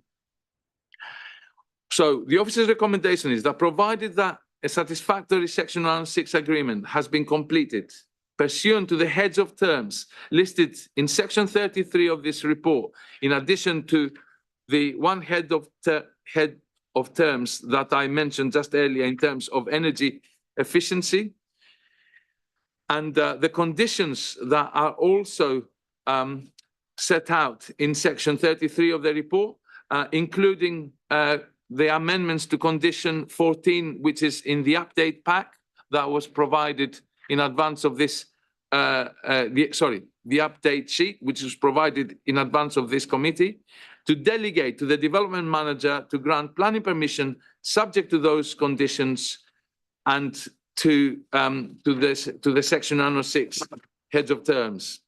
Or in the instance where the Section 106 legal agreement is not completed, to delegate to the development manager again to refuse planning permission for the reasons of refusal listed again in that section. And to also delegate to the development manager to make any minor and or consequential amendments to conditions or reasons or heads of terms in consultation with the chairman or vice chairman of the Western Area Planning Committee. Thank you very much, Chair. Thank you, Mr. Gregoropoulos, and indeed, Mr. Goddard, for two very comprehensive reports. And thank you all for your patience through that as well. There's a lot of information. I thought, just going off piste a little bit, I thought it'd be useful just to talk about timings. This committee can go until 10 o'clock, just so you're all forewarned. And indeed, with additional voting, can go until 10:30. And I think an important part of this committee meeting is the opportunity for us to ask questions of not just the officers, but also representatives who are speaking. As said earlier on, I would like to suspend standing orders, which normally gives us 5 minutes to speak. I'd like to offer people the opportunity to speak for 10 minutes. Can I ask the committee members, a member, to propose standing orders? Thank you, Councillor Hooker, from 5 to 10 minutes. Can I ask for someone to second that? Thank you, Councillor Dick. And can we vote on that, please? Fantastic. Thank you all. We have received a request from the Town Council after the deadline to speak on the item passed. For this to be permitted, members will need to agree again for standing orders to be suspended. This will need to be proposed. If someone could do that. Thank you, Councillor Ahmed-Faraj. Seconded. Councillor Gaines, good. And voted on. Thank you. Okay. Yes. And obviously those votes were on the understanding we're going to resume standing orders as soon as the last speaker's spoken. Thank you, Ms. Armour. First of all, I think we've got a representative from the Town Council to speak. As you know, you've got 10 minutes now, Roger. Councillor Honeyman, sorry. To make your presentation. After 9 minutes, I'll give you notice should you. Okay, all right. Okay. Well, when you're ready, we'll start. I will give you the 9 minutes notice if you need to, in case you speak slowly or something. Sorry, could you turn your microphone on? Just press the. Done it. That's it. Newbury Town Council will discuss its application on a number of occasions, most recent on the 26th of February. The view of the council has not changed over the period it's been engaged with this application. The council's principal objection to the Sandalford West application is the sole use access to the site will be by the use of Warren Road. The council has a strongly expressed view that despite the proposed improvements to Warren Road itself, the increased traffic using the Warren Road Andover Road junction will cause an unacceptable increase in the congestion in the Andover Road, which is already a significant problem at the school pickup and drop-off times, with traffic queuing back to Sandpit Hill to the south and to the north of the Monks Lane junction. The likely increase in congestion at these times may well, in the council's view, have an unacceptable impact on air quality, something we feel should be monitored if this application is approved. Conditions in the immediate vicinity of the junction are already chaotic at school times. The junction is in very close proximity to the entrance of Falkland Primary School, St George's Church and the associated church hall and car park. A Sainsbury's filling station and supermarket and the main entrance of Park House School are close by. All this generates a lot of daily activity and a large amount of traffic used, including the Park House School buses, involving hundreds of children at the beginning and end of the school day. Adding the effects of the extra traffic joining the Andover Road at the Warren Road junction with an associated increase in driver frustration at these times can only add to road safety issues. This area is already at capacity at peak times. It is a pity that the committee's site visit was at 11 a.m. rather than the period 8 to 9 so that members could see this for themselves. The council also has concerns about the improvement to Warren Road. This really does seem to be squeezing a quart into a pint pot. The existing hedgerow along the north side of the road is going to be removed and replaced with an ivy framework, presumably of minimal thickness, together with some of the trees in order to squeeze in an 11-metre road corridor comprising a two-way carriageway, 3-metre wide shared cycle and footpath on the north side and a 2-metre wide footpath on the south side, which then disappears at the pinch point, where the corridor narrows to 6.75 metres with a carriageway of 3.75. It's also proposed that buses will also use this route. None of this seems to be conducive to the free flow of traffic and pedestrians, and there will be a risk to the health of the remaining trees. The council notes the need for emergency access via the Kendrick Road and has concerns that no response seems to have appeared from the Royal Berkshire Fire and Rescue as to its suitability. Also, there is an impact on the residents of Kendrick Road in that the hitherto quiet road would now be used by pedestrians and cyclists accessing the development. In conclusion, Newbury Town Council is opposed to the use of Warren Road to access this development and urge the developer to find a more suitable access. And that concludes the Town Council's considered thoughts.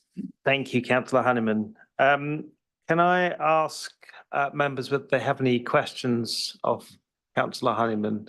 Councillor Barnett, I think you're first. Through you, Chairman. Councillor Honeyman, you were mentioning about air monitoring, but you didn't specifically state where you would like to see the air monitoring. Well, in the vicinity of Park House School in particular. Okay. That's where the majority of the receptors will be. Thank you very much. Councillor Culver. Thank you, Chairman. Thank you, Councillor Honeyman. Can you just elaborate on what happens at the moment outside the school with the pick-up and drop-off? Is there anywhere on site at the school where there's capacity for that, or is it all done out on the road? It's all done out on the road. Okay, thank you. And Park House School has a considerable catchment area, and there are several buses always available, always parked up there in the lay-bys and things like that as well, just adding to the general state of confusion. Thank you, Councillor Honeyman. Councillor Amir Tharaj and then Councillor Hooker. Thank you, Chairman. Thank you, Chairman. As part of, you mentioned about the Warren Road access and Kendrick Road. As part of the assessment and suggestions, is Newbury Town Council proposing any alternative access routes? Well, it has been discussed several times. It's outside the scope of what anything the town council can do. But of course, there's always this scheme which might join the Swan roundabout with Washwater, which could also access this development. Now, this is not something the town council is competent to really judge, but this would clearly solve nearly all of Mr. Goddard's problems at a stroke. And I'm disappointed, and the town council is disappointed. It's not actually ever seen to be seriously considered. Councillor Hooker. Thank you. Thank you, Councillor, for your presentation. A large part of that is a concern, obviously, of congestion. And you met in February and obviously discussed these issues as part of this presentation. And several previous times before. You heard the presentation tonight from Mr. Goddard, the West Berks Council Highways engineer, and all that data that he has pulled together for his presentation tonight. What model did you use, or is this just a feeling that you feel he's got it wrong? As a local town councillor, we don't have access to traffic modelling, as you well know. On the other hand, we do have access to a lot of residents who tell us in no uncertain terms they think it's a crazy way of doing the access, and they really don't like it. And the congestion is palpable. And I think it was a great shame you didn't visit the site when it was more active. It's out of hours. You wouldn't think there would be a problem. I think we were sympathetic to that. Thank you, Councillor Hooker. Thank you, Councillor Honeyman. Just one thought from me. I think the site visits was organised at a time where we arrived at 11 o'clock with the intention of making sure that we had as much time as possible to spend time looking at the site, to listen to comments, not just from the officers, but also from residents and other representatives on the site. But I take your point about the congestion. I know as a ward councillor that it is a quite chaotic place at rush hour. Thank you. Yeah, thank you very much. If there are no more questions for Councillor Honeyman, can I invite Mr. Hammond to speak as an objector to the proposals for chair of the Say No to Sandalford group? Hi there, first of all. Yeah, Thank you very much. working. Just say again, you've got 10 minutes. That's fine. I'll give you a warning. Unlikely to need that. Okay, thank you. There is a reason why the Say No to Sandalford campaign, which has existed since 2012, remains committed to questioning many of these assumptions and plans for this development, and retains a high level of local support, as demonstrated by the fact that this continues to be a key issue whenever there are local elections. And I think the underlying reason for that is that as residents, we are tired of being taken for granted by developers and officers and councillors that everything will be fine. Just listen to all the plans and be patted on the head and go away and be quiet. And I know that, as based on our previous experience of being serially patronised by all sorts of people with a professional interest in making these things happen, and I accept that they have to be, that anything I say tonight is unlikely to make a massive difference. But it needs to be said. So sorry, everyone. I'm going to go over the same old ground that you've heard about all before. And I make no apology for doing so. So let us start with access, because that has always been right from the start the single biggest issue with this part of the site. And we've heard all of the whole things here. I could reiterate everything, but I would just like to make a few observations. The Wash Common estate on the other side of the Andover Road has a similar number of houses, but when that was built, that's got 3 points of entry.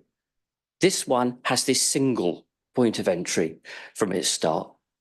And also, we look at the restriction point, the pinch point, right next to a school. Fantastic.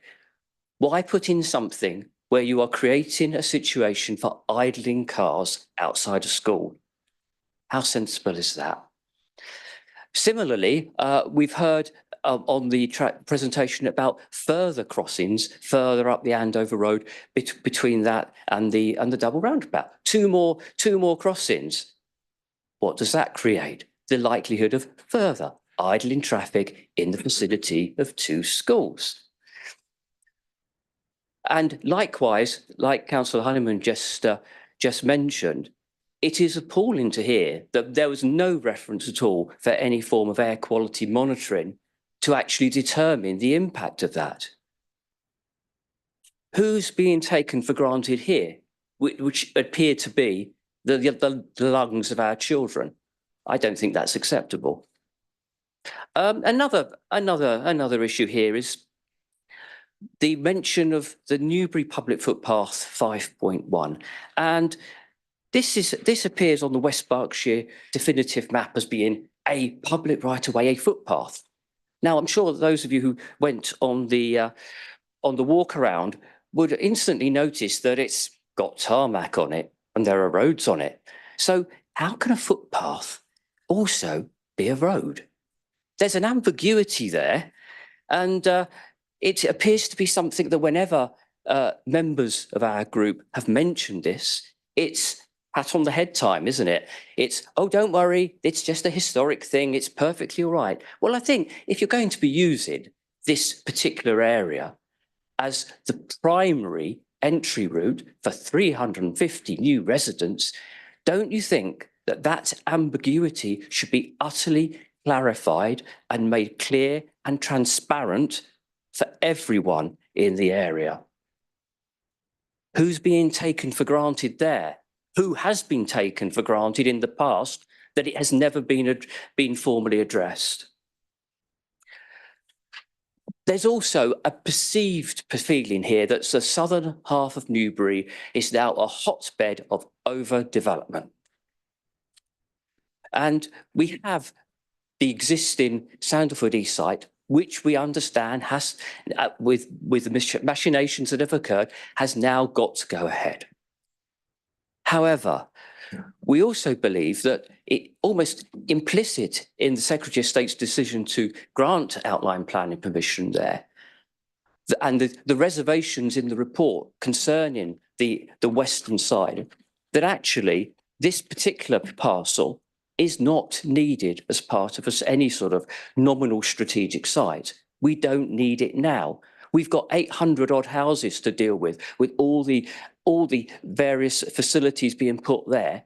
Why should our community have to bear a second development, and also the third one that was recently approved out at what we call the Sainsbury's roundabout for the new store?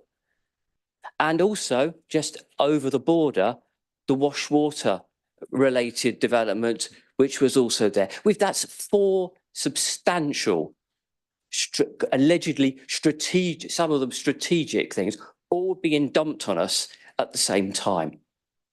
Who is being taken for granted there? And then we also look at support for local services. Now, because we've been involved in this so long, I should remind you that in the previous incarnation of the Donington New Homes Plan, there was on the site a care home.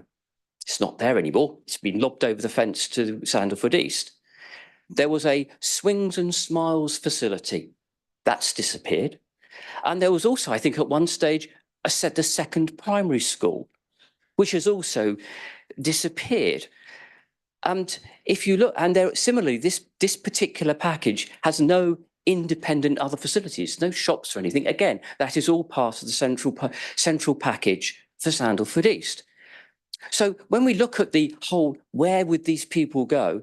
I appreciate the suggestion that that lots of traffic will come out of development and turn left. But if you want to go for any local facilities, you're going to turn right, straight past the schools, straight past all these new crossings and so on. So when you ask Councillor Honeyman about the modelling, well, I don't believe that particular aspect has been taken account in any kind of modelling, that the absence of facilities on that site and the fact that you have to wait so many years for corresponding facilities to appear in Sandalford East does mean that there will be additional traffic and additional movements which are not expected.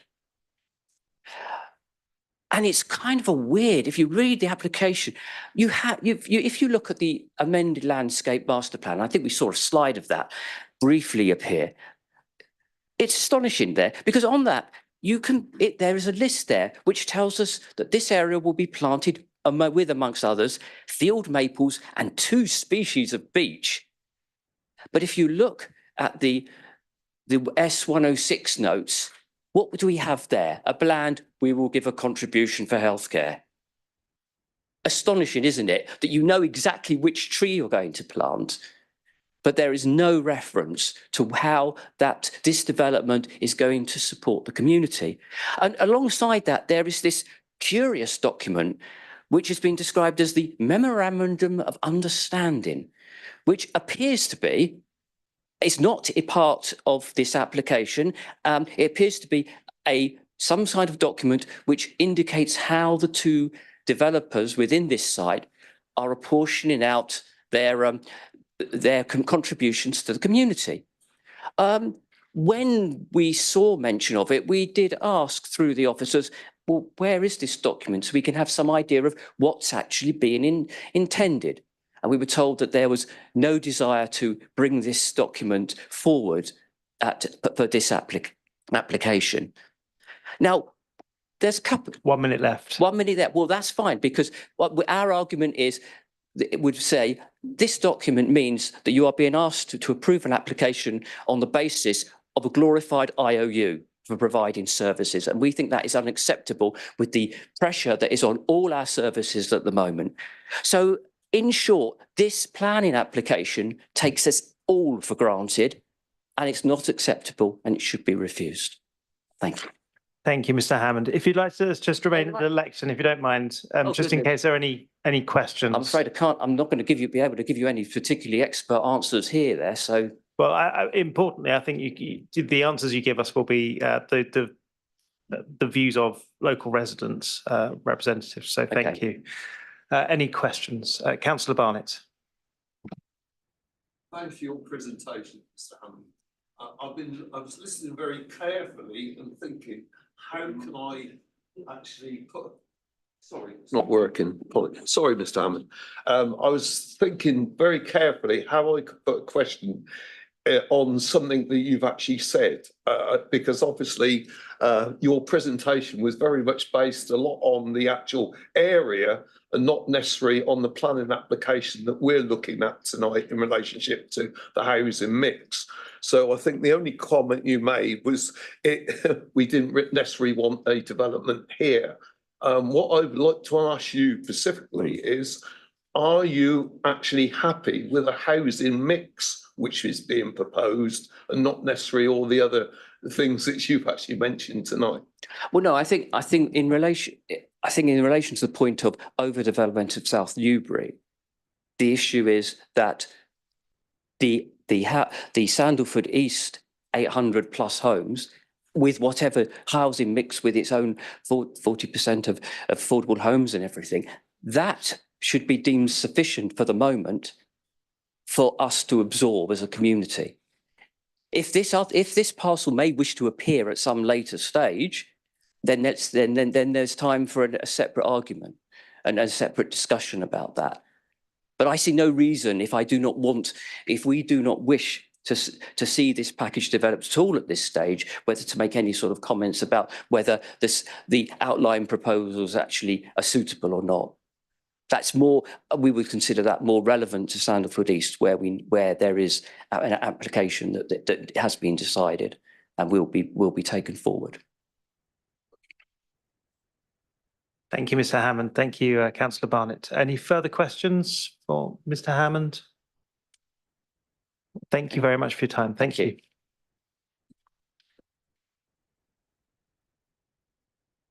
Okay. Next, can we have Mr. Tricky on behalf of Father Boudin speaking as a supporter? You've got 10 minutes. I'll give you a warning when we get to 9 minutes. I know I shan't need anywhere near that. Thank you. Let's see. Thank you. I have been asked to make these comments on behalf of Father Zbigniew Boudin, who is the parish priest of St Francis de Sales, Warren Road, Wash Common. The parish has and continues to support the principle for this proposal. Our comments apply to the proposals insofar as they affect the St Francis Church site. St Francis is a growing parish serving a large geographical area with Sunday attendance of between 250 and 300 people. The church hall and grounds are in frequent use during the week for many parish and wider community activities. Many parishioners and other visitors need to travel by car with often between 80 to 90 vehicles on a Sunday, but also many walking or cycling. On occasion, at peak times, the church is permitted to use the Park House School car park off Warren Road. While welcoming improvements to Warren Road, we do need to be assured that any improvements safely accommodate current and ongoing needs. Having examined the highway and transport reports submitted, we suspect that these reports are unaware of the traffic loading and numbers associated with St Francis. For example, the proposed location of the narrowed section of carriageway is not complementary to the vehicular and pedestrian movements of the church. The roadway narrows just at the point where vehicular and pedestrian movement is arguably the most dense within Warren Road. We also note that coincidental to the entrance to our site, the proposed footpaths are reduced to one side only. Again, just at the point where pedestrian movement is arguably the most dense along Warren Road. Once past this point, footpaths resume to both sides. This cannot be a design which is aware of the pedestrian and vehicular numbers associated with the church. To conclude, the proposals narrow the highway and reduce the provision of the footway just at the very point where traffic and pedestrian use is the greatest along Warren Road. If 2 footways are considered necessary along the length of Warren Road, why are they reduced to one side only, just at the very point where vehicular and pedestrian movement is greatest? It is our view that for safety, there needs to be a continuous footpath for the complete length of Warren Road on both sides. Thank you. Thank you, Mr. Tricky. Can I ask members if there are any questions? Councillor Amitharaj. Thank you, Chairman. Thank you, Mr. Tricky. Thanks for your comments on behalf of Father Zbigniew. Trying to understand, you're supporting the application in principle, welcoming the new door, but majority of your comments and observations are around the footpath and Warren Road. Are you suggesting that those would be a impediment for you to support that in its current form, or you are suggesting changes to that for us to consider? Well, I'm at some disadvantage because I'm speaking on behalf of, but my understanding is that the parish are in support of the greater proposal. However, they have reservations in particular about the road narrowing and treatment of Warren Road at that point.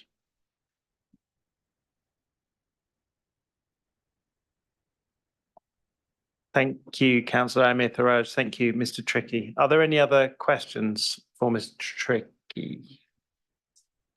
No. Thank you very much. Now we have the applicant or applicant's agent, I think, to speak, Mr. Burden.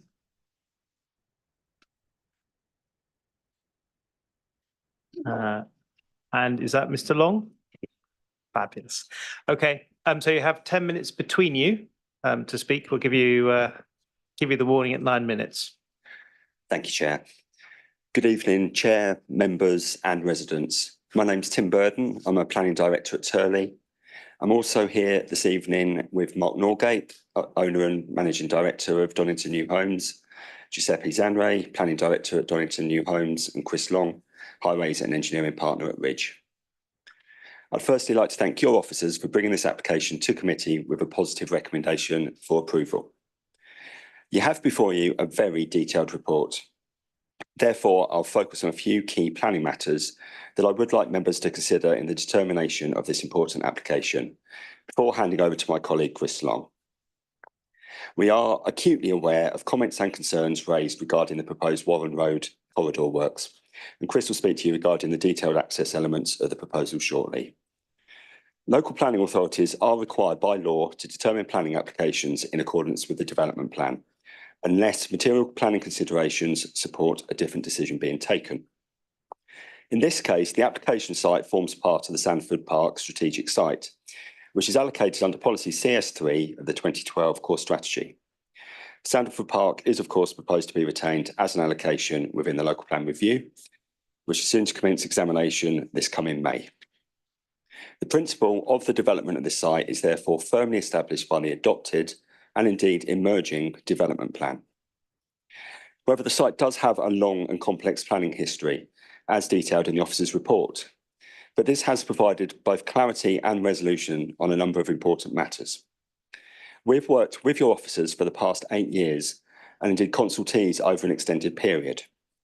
We're very proud of the proposal before you, which has no objections from any statutory consultee, including any internal or external bodies. It is in accordance with the development plan as a whole and should therefore be approved without delay. As explained by Nico, this is an outline planning application supported by a comprehensive environmental statement, which considered an array of technical matters. You are being asked tonight to approve the submitted parameters plans and the detailed Warren Road corridor drawings on which these studies are based. Future reserved matters applications and information submitted pursuant to planning conditions will consider detailed design and other technical matters. Our proposals have been carefully considered to conform with both the site allocation policy requirements and the Sandford Park SPD. They take full account of the SPD's master plan framework guidance, all previous dialogue with your officers, the requirements served the site from Warren Road, and lessons learnt from the determination of the Sandford Park East proposals. I'll now pass over to Chris, who will address concerns raised by third parties regarding the access proposals. Thank you, Tim. We're here tonight with a positive highway development control recommendation for approval.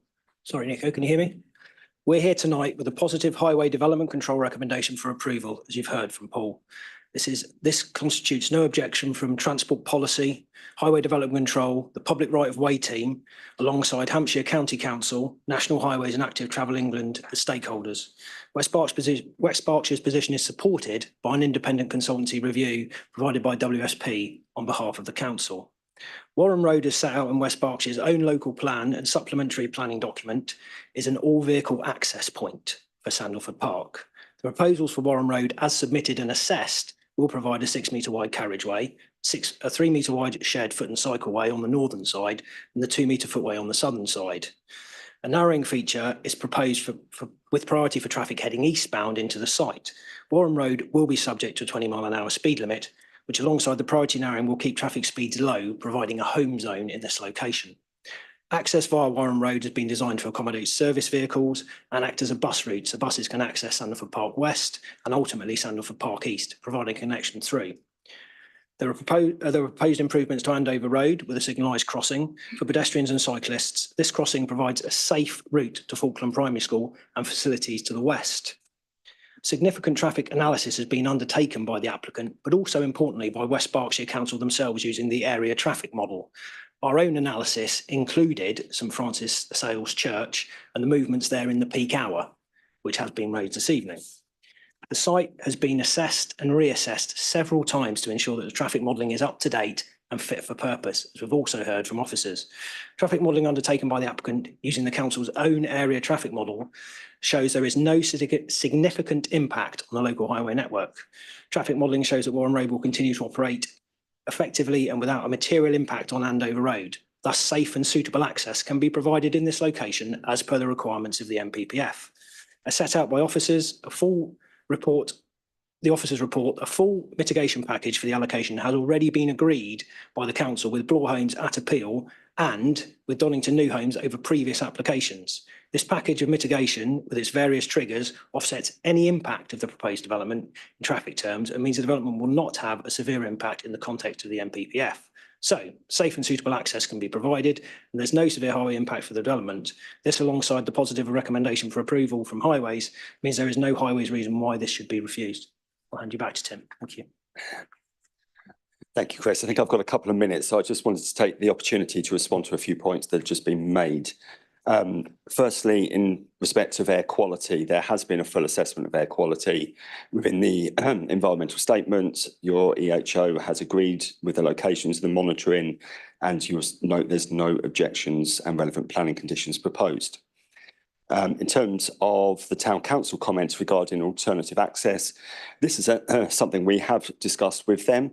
As Chris has just highlighted, the SPT is very clear that Warren Road is the principal point of access to serve Sandford Park West and is one of 4 that will be provided for the wider allocation once the development's complete. In terms of schools, I think there's a general comment here that we would envisage residents of this site would walk to schools, both the primary and secondary schools. And obviously there's a new 3-form entry school south of Newbury College, and the Bloor site will deliver a new 2-form entry school. So to sum up, we'd ask members to approve this application in accordance with your officer's recommendation. Subject to the grant of planning permission, significant financial contributions and other infrastructure improvements would be delivered. As you've heard, the proposals will also deliver 144 much needed affordable homes, which is a policy compliant 40%. Mark Norgate and Giuseppe Zanway are both also on hand to answer any questions that members may have of Donington New Homes. Thank you. Thank you, Mr. Burton and Mr. Long. If I could just ask the first question, you mentioned the monitoring of church access. I think Mr. Tricky's question was, his comments were relating to pedestrian access particularly. What consideration have you given to pedestrians accessing the site, particularly with the removal of the footpath that's suggested on that side of the road? I think for clarity, Chair, that there's currently no footway between Sunley Close and the church, so our proposals would improve that, providing a 3-metre shared path to the north with a crossing to the southern side, which takes you to the end of the private drive into the church. So that formalises and improves the situation as it stands. I see. So it's not ideal at the moment, but would be more ideal in the future. Yes, would be. I think Mr. Goddard summed it up by saying it's an improvement over existing facilities in that location. Thank you. Can I ask if there are any other questions? Councillor Emithraj. Thank you, Chairman. Thank you, Mr. Long. Thank you, Mr. Burton. You mentioned Warren Road as the safe and secure access point for the 360 homes. From the officer's report, it is possible that once the 1,000 houses or dwellings are built, the spine route will provide access to those houses through the Warren Road. Are you suggesting, or for our clarification, are you still suggesting that once that route is available for access, the Warren Road will be still safe and secure for all of the access potentially coming into the Andover Road? And if so, how do you think it's still safe and secure? So to answer that, in the report submitted and in the traffic modelling done by the council, it's been assessed for both Warren Road freestanding for up to 500 dwellings originally and now 360 in the revisions, and with Blora 1,080. So it's been assessed independently with it serving access to Sandalford Park West and then with Sandalford East connected through. And as Paul showed on some of his diagrams that Nico shared with us, the flows with 4 axes balance once the 4th axis comes into play and the connection is made. So what you actually find is rather than all of the traffic from Sandalford Park West coming out onto Andover Road, some traffic would be attracted east through Sandalford Park East and vice versa. And the provision of Warren Road takes traffic off Monks Lane and Andover Road and pulls it towards the A34 to the south. So what you have is a balancing of traffic, not an overall increase at the point at which the connection is made.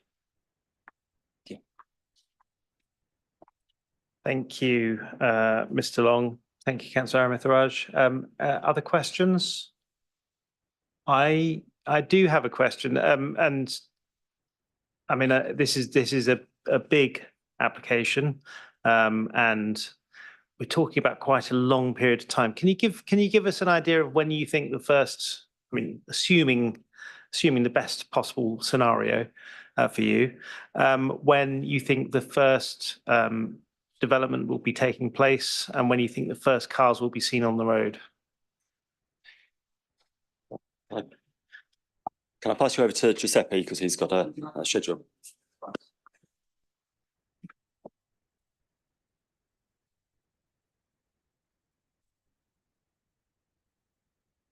Thank you, Chair. Thank you, members. So in terms of where we are at the moment, we're obviously in front of yourselves with the committee, and we signed the PPA accordingly. So if we project forward, assuming we gain planning permission this evening, the Section 106 is envisaged to be signed by the end of June, with then the issue of decision notice following thereafter. Taking forward the reserve matters, because there will be a phased development as you've heard this evening. So we'll have a series of reserve matters submissions, probably between autumn of this year into spring of 2025. With the show opening, we envisaged around late summer, autumn time of 2025. That will then begin the process of building. We then have to gear up. So the first year was always to be about 30 units, and then we're getting to the stride of 60 units a year. So basically, at the end, we're envisaging that we will be completing the development probably about spring, summer of 2032.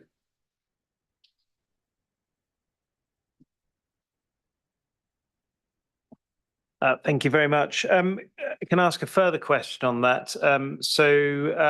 When would works actually start on the site? Because this is a reserve matters application for the road. When would the roadworks start, for example? So there's a series of conditions that we need to discharge with yourselves and case officer Nico and Paul Goddard. So as part and parcel of the first reserve matters, we'll go through that with those discharging conditions.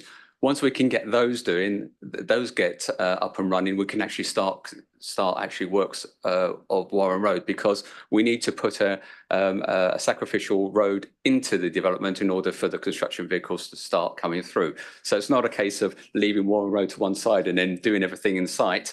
We've actually got to discharge the conditions with your officers to get us up and running with Warren Road. But don't forget, Warren Road is actually a detailed application. And that's an important point to understand as well.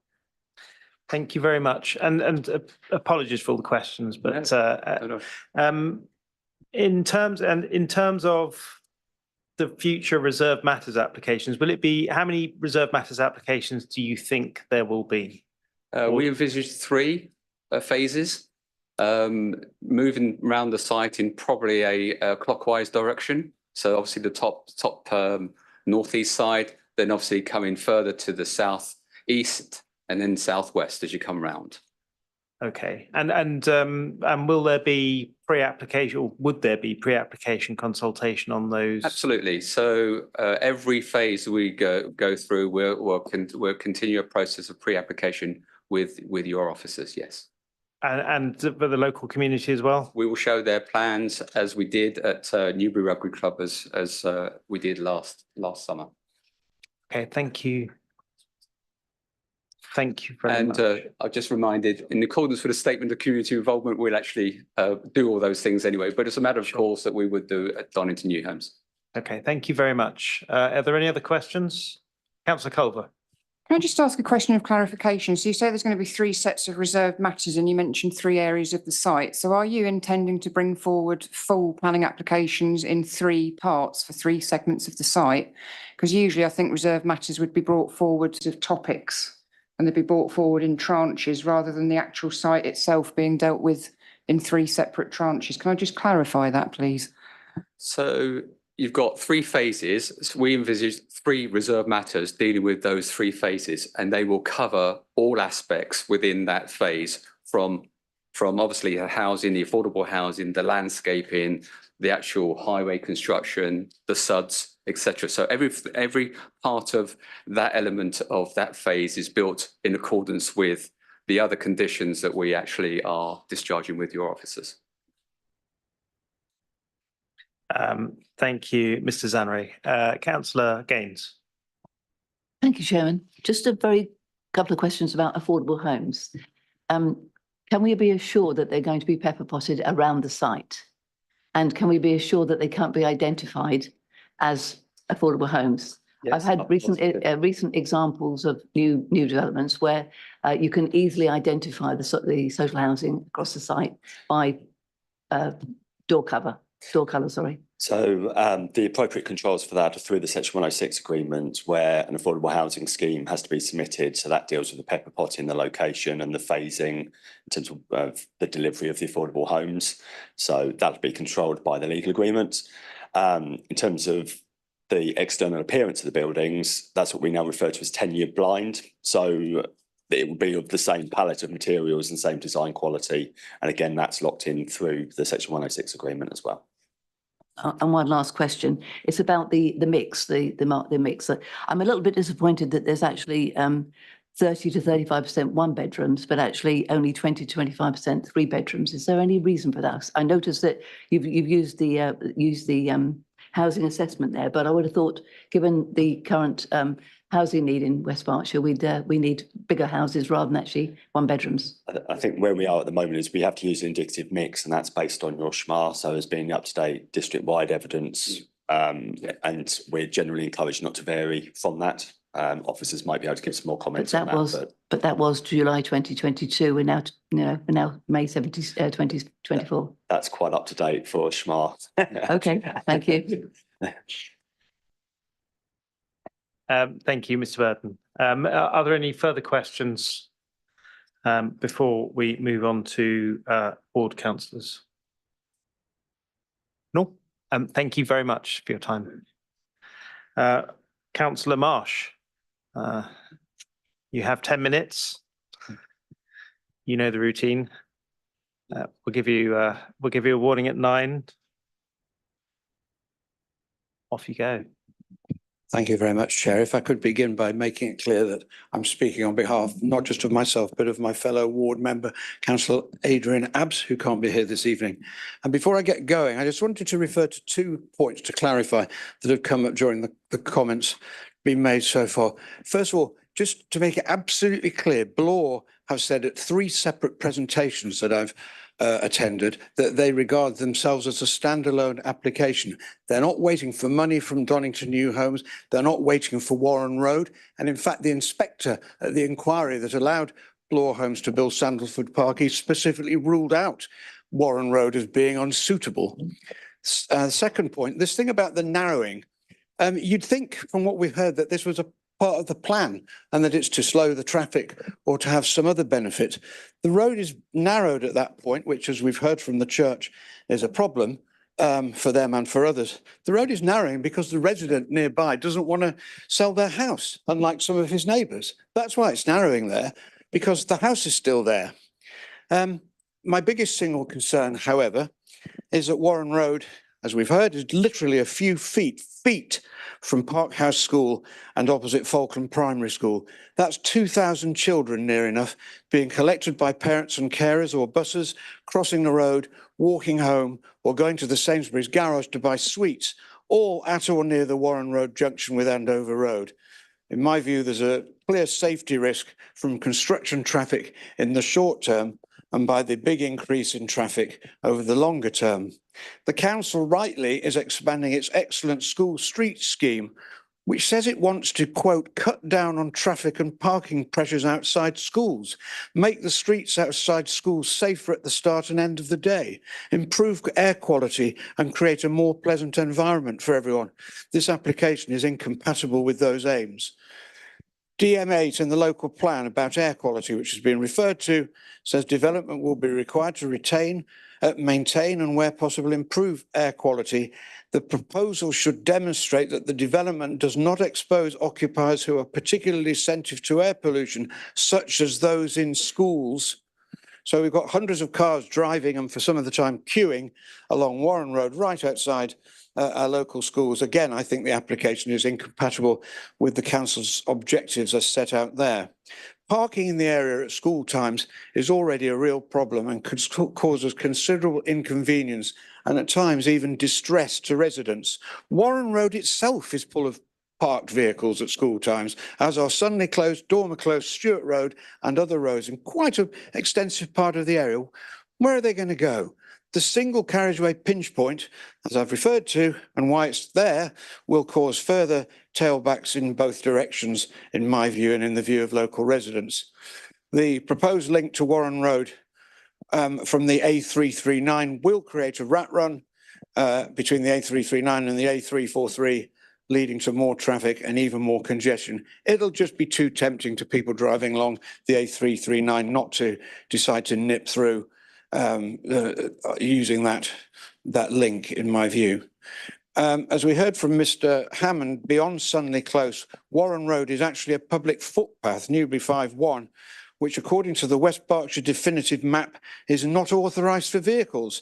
So a legal challenge to vehicles using this road at all must be considered a real possibility when you consider this application. As we also heard, the single Warren Road access is so poor, it needs an additional equally unsuitable emergency access road at Kendrick Road, which because it is unadopted, maintained by its residents, they will in effect be subsidising this development. No wonder the Kendrick Road people, all 100% of them, signed a petition against this.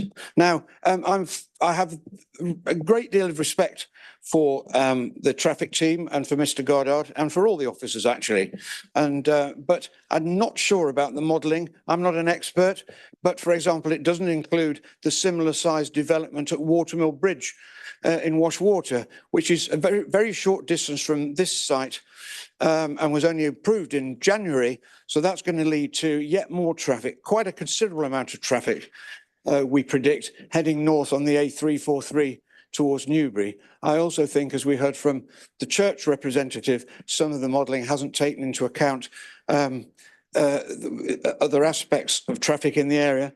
And also, you know, we live there. We see what the traffic is like. We see when it's chaotic, as several people have said. Moving away from Warren Road to talk about the environment a little bit, I think that this application contravenes numerous clauses of the new local plan, including green infrastructure and biodiversity and geodiversity. It also contravenes the council's own environment strategy. And I can't see any attempt anywhere to demonstrate biodiversity net gain. Indeed, we were told at the site meeting on Monday, and it's in the report, there's no need to demonstrate biodiversity net gain because it didn't become a legal requirement until February. To remind members, the National Planning Policy Framework defines biodiversity net gain as development that leaves the environment in a measurably better state than beforehand. I don't believe that the application will achieve that, it should be an issue for the council if it's not for the developer. You saw the photographs. There's going to be hundreds of houses there. Is that going to deliver biodiversity net gain? No, it isn't. And I think that some of the estimates are being made about the potential damage to wildlife and biodiversity are optimistic to the point of complacency. So, for example, at least 36 different species of birds have been observed on the site. Will we still be able to see lapwings or skylarks when there are 360 houses are built? It seems pretty unlikely. Just go to a similar estate on the other side of the road. Tell me how many skylarks there are in Glendale Avenue. Councillor Abbs has asked me to point out that there have been no comments from the fire service on the suitability of the emergency access and no comments at all on the application for Thames Water. So it would be risky to approve the application without that crucial input, and therefore it should be refused or at least deferred. He also points out, as was said by the Newbury Town Council representative, that the meeting was held in mid-morning. The road was in fact busy, as those of us who were there saw, but nothing like as congested as it routinely is, twice a day, every day. The majority of committee members sadly were unable to attend the entire site meeting, which is unfortunate, and they've had barely 2 days since the site meeting to pursue the issues that might have been raised. In conclusion, so residents of my ward, Newbury Wash Common, do feel badly let down over Sandalford. They were told there would be a single planning application so that the infrastructure to support the new developments could be provided in an orderly way. It isn't happening. They were told that Warren Road would only be used by buses, cyclists and pedestrians. That's not happening either. It's been given, as you've heard, the idea is that it will be used by all vehicles. Does West Berkshire even need this development? Research by the Campaign to Protect Local England in December 2022 identified more than 50 brownfield sites in West Berkshire that would allow the building of 3,000 new homes without the need to build on farmland or countryside at all. But in any case, the people of Wash Common have done their bit to meet West Berkshire's housing targets. 800 plus homes at Sandalford Park East, 75 homes and an Aldi at Mayfield Point next to Newbury College, 270 homes at Watermill Bridge just down the road at Wash Water. That's a pretty good contribution towards the council's housing needs. We face two major sets of construction work for Sandalford Park East at Monks Lane, at the two access points there. A third one at Newbury College for the new Aldi, another at Wash Water. That adds up to years of disruption, noise, pollution and traffic chaos. Sandalford Park West would make this already very difficult situation intolerable for residents. 1 minute, Councillor Marsh. Thank you, Chair. Members, I ask you to recognise on our behalf, on behalf of Wash Common, that enough is surely enough. The age of large-scale out-of-town developments, in any case, on greenfield sites is over. They're not green, they're not sustainable, they don't protect or enhance biodiversity, they don't promote health and well-being for residents. I do urge members, please refuse this application. Thank you, Chair. Thank you, Councillor Marsh. Would you mind just staying at the lectern just for any questions? Thank you. Sorry. As ever, for a very erudite, comprehensive and thank you. Moving speech. Are there any questions for Councillor Marsh? Sure. Okay. I think. Thank you very much. Well, can I just question from Councillor Culver? Thank you, Councillor Marsh. You talked about the impact on schools. Obviously, it's not only an issue of traffic congestion, safety, pollution and so on, but actually the impact that it might have on catchment areas for the various schools. Obviously, there's going to be a lot of new people living on those developments who will want to send their children to the primary and secondary schools locally. As the local or one of the local ward councillors, what do you see as the impact being on those catchment areas? Well, I'm also the chair of governors at one of the local primary schools. Well, roles are falling, which means there is capacity and going to be an increasing amount of capacity. And in addition, Bloor Homes are building a school as was mentioned by one of the applicants, are building a new school next door to the rugby club in Monks Lane. We've also got Highwood Copse, which is a new school that was built when there was absolutely no demand for it whatsoever, but it will now be required to take children from Sandalford Park East. So, I mean, I think there's actually money in West Berkshire Council's budget for another primary school, the one that's probably never going to get built, that was referred to earlier, that was originally in the Sandalford Park West application. So I don't actually think that's going to be a huge problem. In all honesty, you know, I'm against this application. I don't think that educating the children who move in will be a problem for the foreseeable future. And we are lucky, obviously, to have fantastic primary schools in Wash Common, and hopefully that will continue. Just a supplementary, Chairman, all of the schools that you just referred to, are they all primary schools? Or is there any extra capacity in? They are all primary schools. Actually, that is a good point, because Park House is expanding to take some of the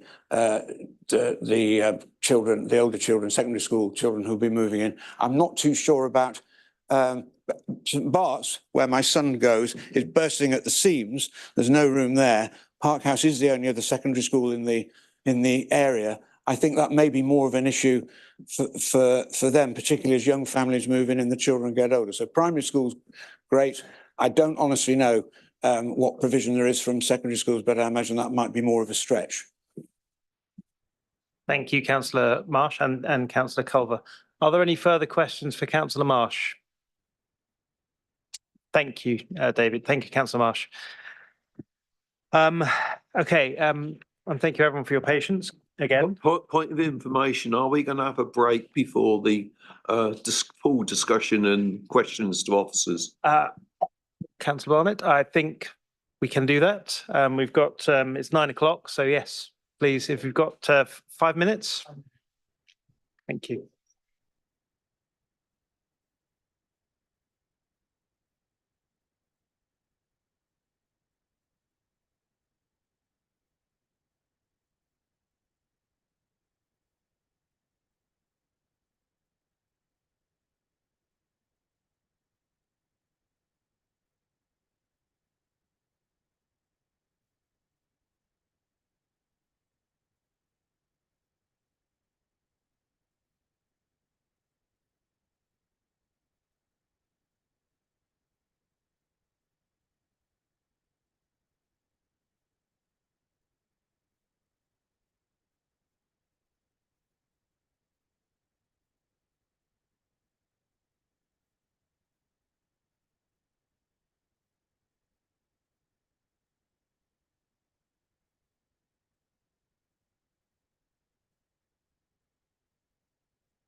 Resume again.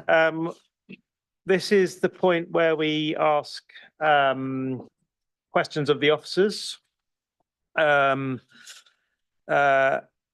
Questions and clarification points for the officers. Mr. Goddard, Mr. Grigoropoulos. Sorry, Nico. Was it? Thank you, mate. Appreciate it. Sorry, thank you. Thank you very much. So can I ask members for questions? I'm going to start with Councillor Culver, because she's at the other end, furthest away, and work towards me. Thank you very much, Chairman. Thank you, officers, for your various presentations earlier. It's been mentioned that there is concern that Thames Water have not responded. I realise they're not a statutory consultee, but they did respond back in 2018. So I think it would have been helpful if they could have responded this time. Perhaps Mr. Backers could comment on where the nearest sewage treatment works are, whether we are content that that sewage treatment works is not already under too much pressure to handle the houses that are going to be built. And also, if you could comment, please, on cumulative impact. So I believe in the pack, it said that we think that the drainage is sustainable within the curtilage of Sandalwood Park West and separately Sandalwood Park East. But have we been looking at cumulative impact across the two sites and also including the Aldi, for example, Highwood Copse School, etc.? Because as has been mentioned, there's been a lot of development in that area. And are we content that the cumulative impact is not such that it might add to problems with drainage in the future? Thank you. Can I just ask Mr. Dre to answer that question in the first of all, and then on to Mr. Backus? Thank you. Thank you, Chairman. Thank you, Councillor. In specifically response to the Thames Water point, obviously would prefer them to respond. But generally the matters they deal with, obviously they're governed by separate legislation in terms of they are obliged to provide the necessary connections outside of the planning process.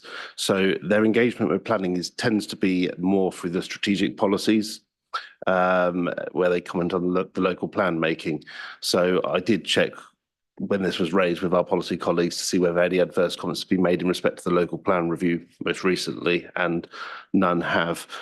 But nevertheless, I think the point I'd make is Thames Water do not object on the basis of insufficient infrastructure because they have that obligation to provide the connection. What they will do, where they do engage, is where they think, where there are improvements required to the infrastructure, that there's the necessary phasing to allow the time for those projects to be put in motion and delivered. And I've been to seminars with them where they say the maximum time they need is up to 3 years, for example. So because we've got the conditions recommended for the phasing plans and for the got the full name of it, the water infrastructure plan by condition, we're happy that those matters are adequately covered so that they work in tandem with the separate legislation. In practice, through the reserved matters stage and the detailed design, the developers will be engaging with Thames Water anyway, so it all kind of comes to a head at that point in tandem, if that makes sense. Okay, can I just ask Mr. Grigoropoulos to come in there as well? Sorry, Mr. Backus. Thank you. Through you, Chair. In addition, there is a condition that it's pre-commencement that requires a strategy to be submitted for foul water drainage and approved by Thames Water before they start any development, and to indicate within that, and it's one of the conditions, how many houses can the system take capacity of, and then whatever improvements are needed in that respect, that they need to be delivered, only that many houses can be occupied. Until then, there is sufficient capacity in the system. So all that is addressed within the conditions. And the condition we have is the same condition as was imposed in the Bloor Homes appeal, which is what Thames Water had requested in that respect. But at the moment, I think Thames Water don't give responses to any applications because of the state of as I understand it. Okay, well, we'll move on from that. Mr. Backus, is there anything to add to that? Not really. They've covered pretty much all the major points there. Well done then. Okay. Sorry, what about the cumulative impact of flooding and drainage?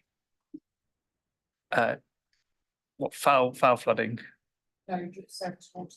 Oh, surface water. They're not planning to connect into the Thames water sewers, so they're planning to discharge surface water south through the woodland area, essentially. Okay, so that's the main place where the water is going to go into the woodland? Yeah, yeah. Right. Yeah. Okay. Thank you, councillor Culver. Any further questions on that? Okay, councillor Barnett, you're next in line. Yeah, I didn't know how you were going to take members, Chairman, that's all. Question for you to Mr. Gollard. Mr. Gollard, I know you mentioned tonight about the modelling that you've undertaken with your consultants on all the traffic movements over several years. But of course, also lots mentioned, especially by the ward member tonight, about developments and especially developments that are outside district. Have these been considered also? Thank you, councillor Barnett. And a question I was going to ask myself. Mr. Goddard. Thank you. Thank you for your question. It's a good one.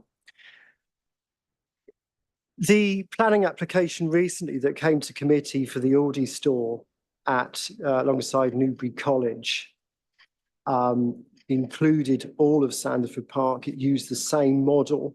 It included that development as well. So all these developments have used the same model, including the Bewley Homes development in Washwater. This model was used for that, and we added traffic from these developments on top of all of Sanderford and modelled the whole network in general. With the Bewley Homes development, because a lot of the traffic goes straight onto the A34, it didn't have much of an impact into Newbury. But the Aldi store, if members remember the committee meeting we had recently, that did have some impact, and it took them some months to solve it. The big traffic signal junction mitigation for A339 Pinchington Lane that I showed you earlier on, they've had to adjust the traffic signal design to accommodate having the Aldi store on top of all the traffic at Sanderford. So in answer to your question, we have considered all these developments on top of Sanderford. Thank you for asking.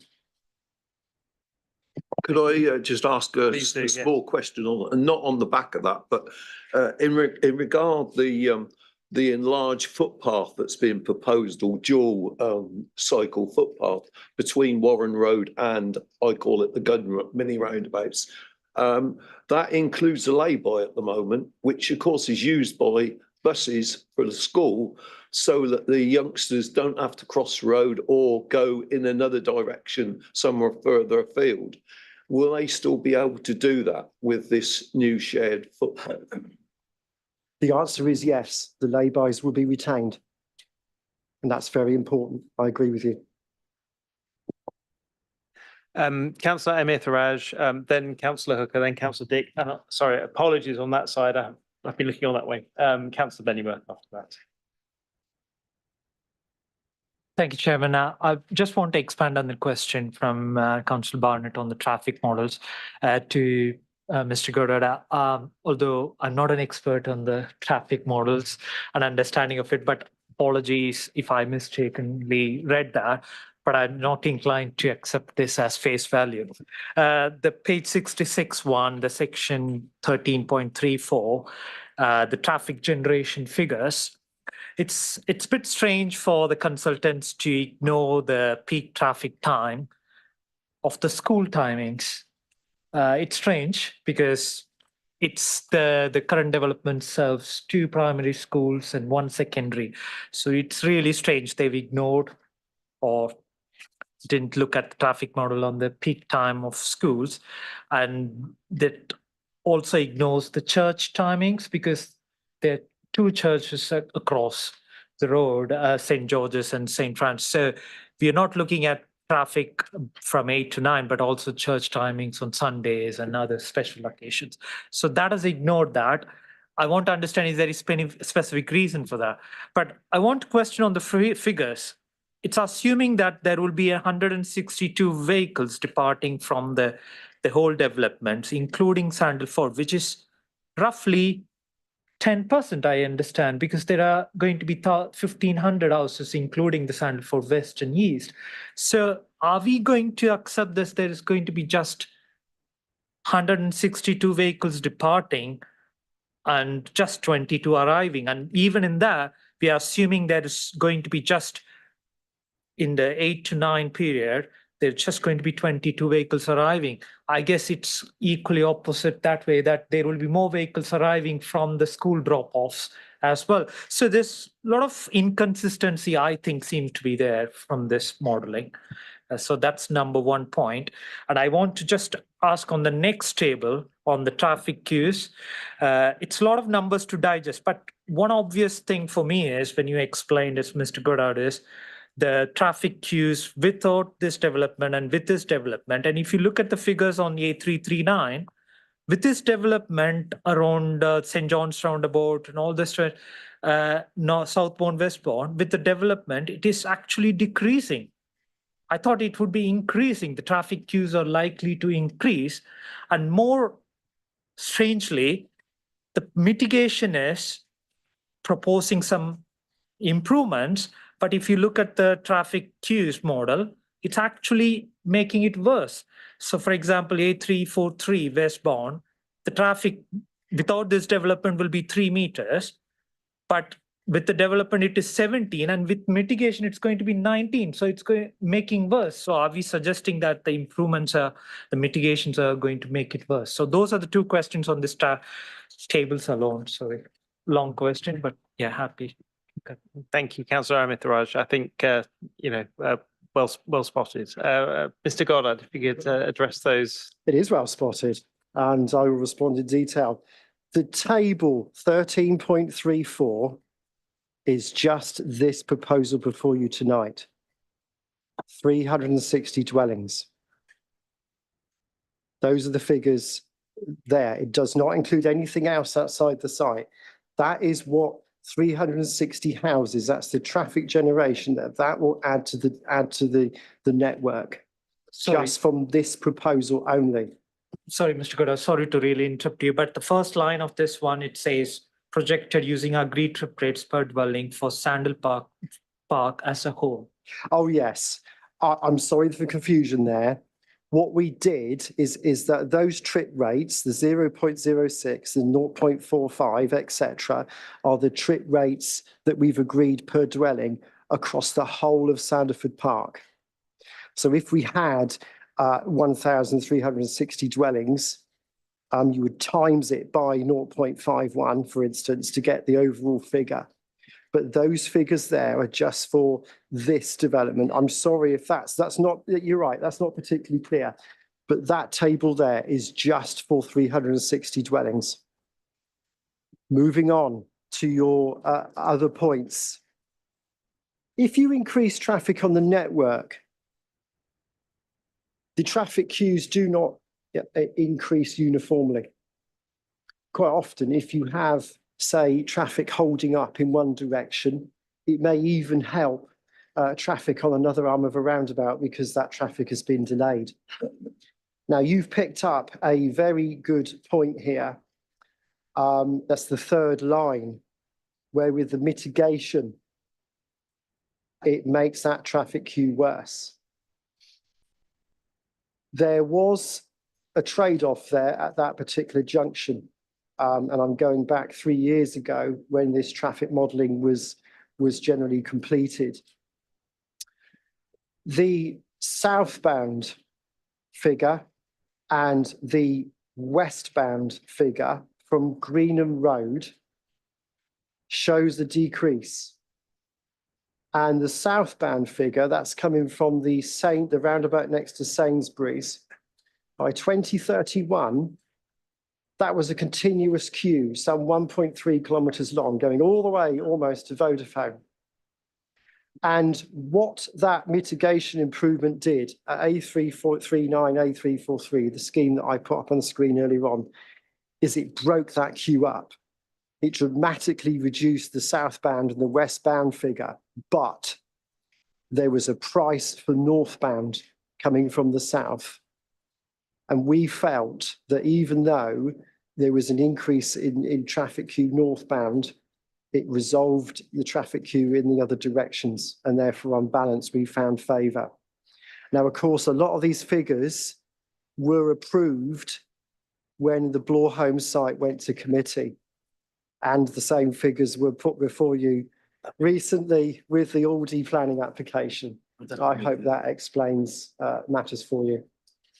Thank you, Mr. Goddard. Yeah, it explains, but I believe you're acknowledging that not all of the mitigation plans is improving the traffic across all directions. So there is a kind of a there are trade-offs in places, but overall, on balance, we felt that the mitigation for Blorholms and all of Sandford Park was better. Thank you, Mr. Goddard. Councillor Amith-Raj, any further comments on that? I have further questions to Mr. Goddard, but I will let others. Let's carry on around. Councillor Hooker. Thank you. Two questions, one for Mr. Goddard and one for Mr. Backus. Not demanding, but Mr. Hammond, when he did his very eloquent presentation objecting, he was concerned that the placement of the crossings may not have been taken into consideration as a part of your modelling. Maybe you could confirm that they were. And just for my own edification, how do you phase in road crossings and the effect it would have on traffic? Because I can see his point that it could slow the traffic up and make queues in several points.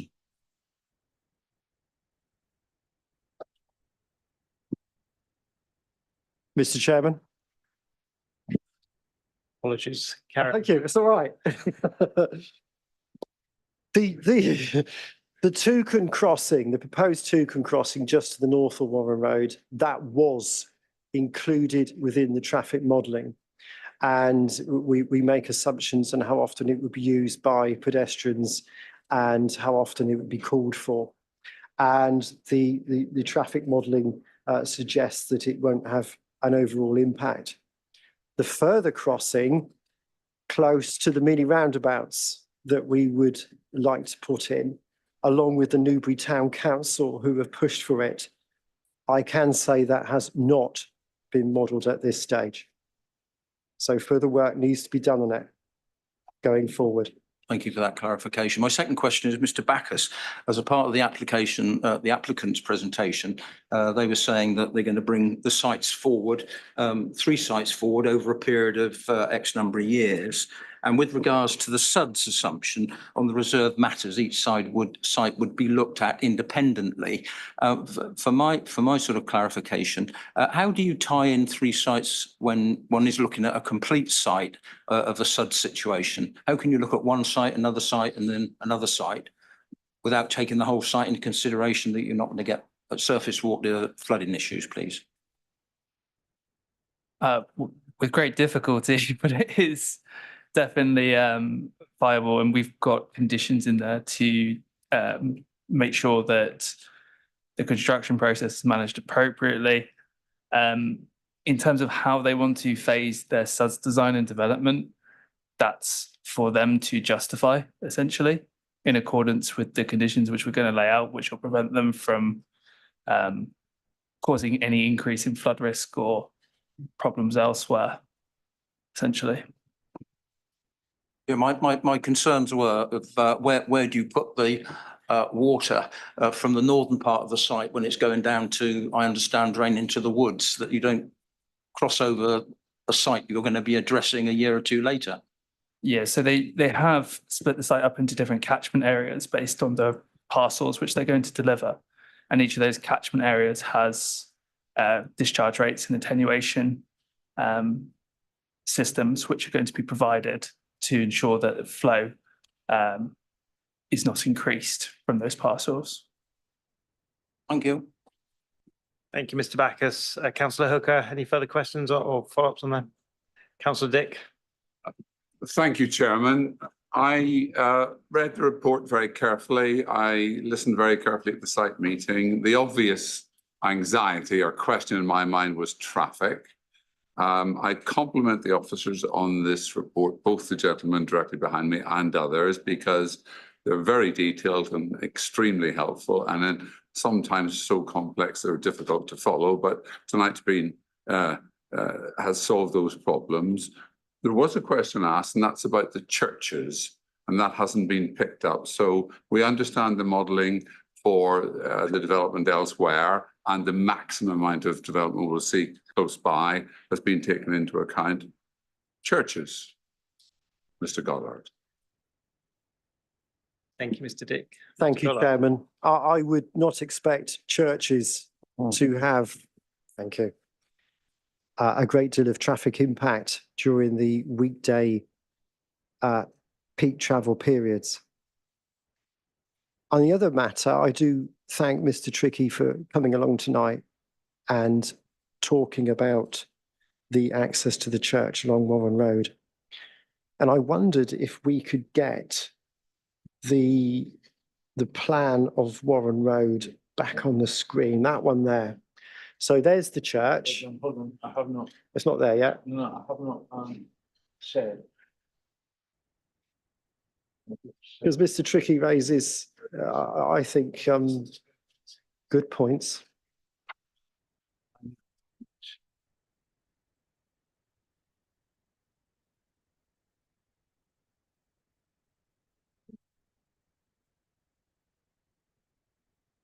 Yeah.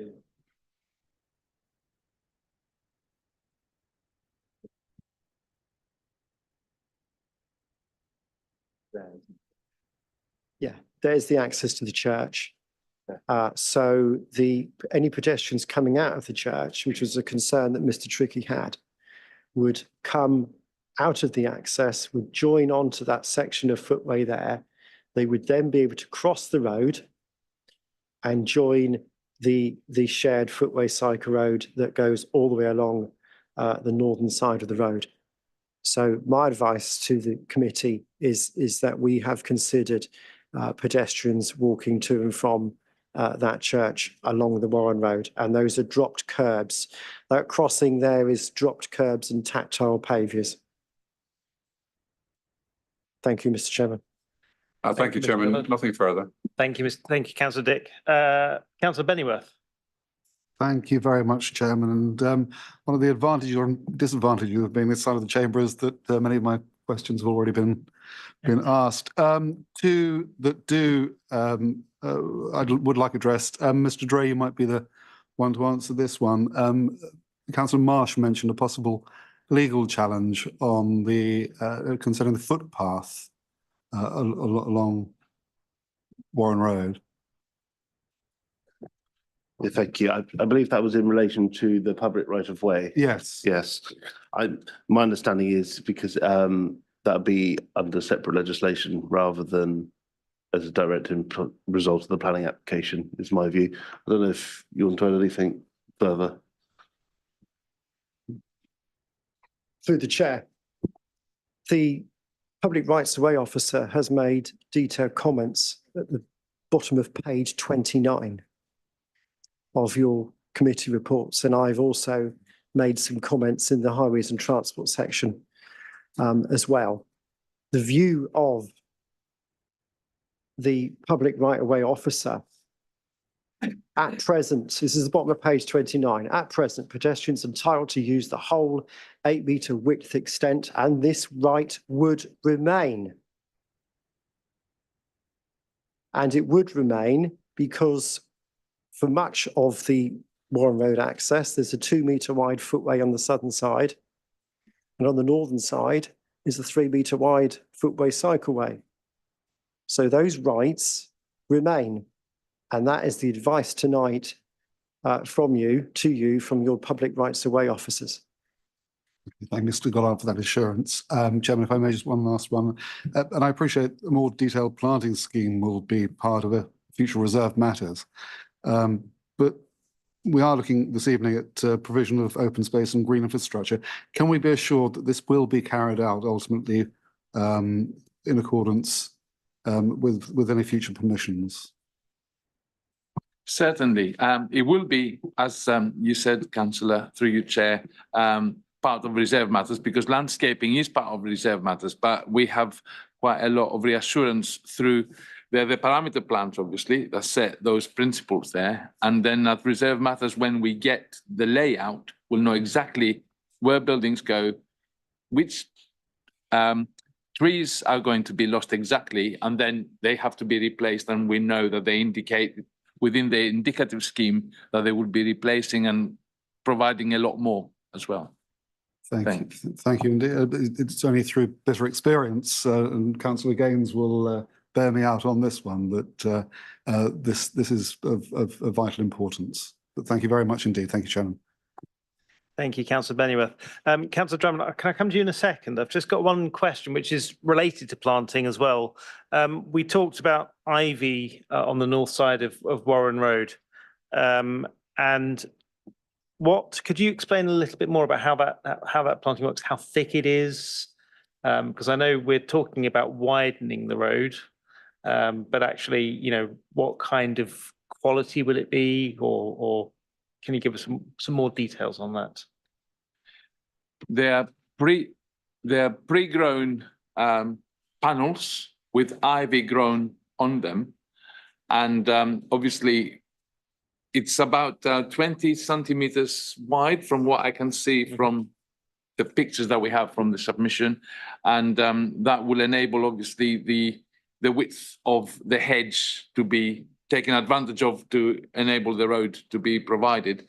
But they will be provided there. Eventually, they will need maintenance. Like any other hedge will need maintenance. It's highway hedge it will be highway ivy panels. And they will provide greening throughout the year, really. And will that maintenance be carried out by the council, or? Yeah, as it is at the moment as well. Thank you. Yeah, thank you very much. Councillor Drummond. Thank you. Thank you, Chairman. Following on from Councillor Gaines' question on affordable housing, I believe it's this council's policy on affordable housing to be distributed and pepper potted throughout the development in clusters between 5 and 12. Will this be the case? Mr. Grigor-Robles.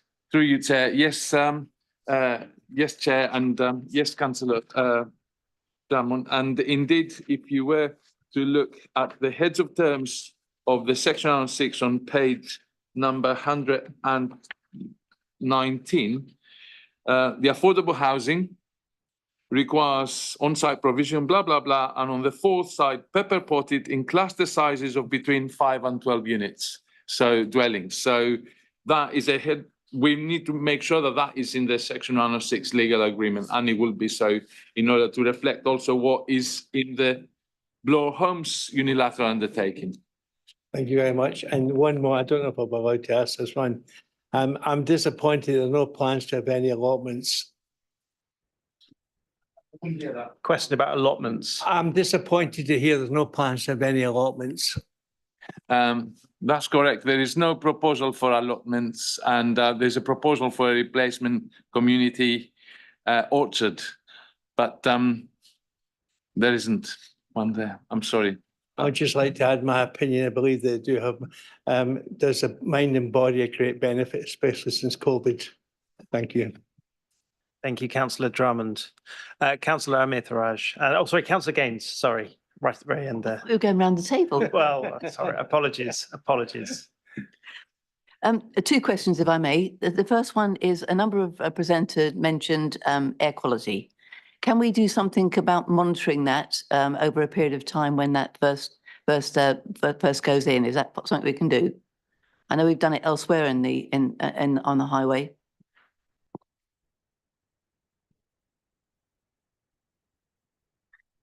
So it was suggested in one of the presentations that no air quality monitoring has been undertaken. The council does actually have an extensive air quality monitoring network across the borough, which we carry out to fulfil our local air quality management duties, which includes submitting annual reports to DEFRA. We have a continuous monitoring unit in the Newbury Air Quality Management Area, which is at the roundabout junction of the A339, A343 and Ungredon Road, also known as the Burger King roundabout. That air quality management area is declared for exceedances of the national objective level for nitrogen dioxide, annual mean and 1 hourly.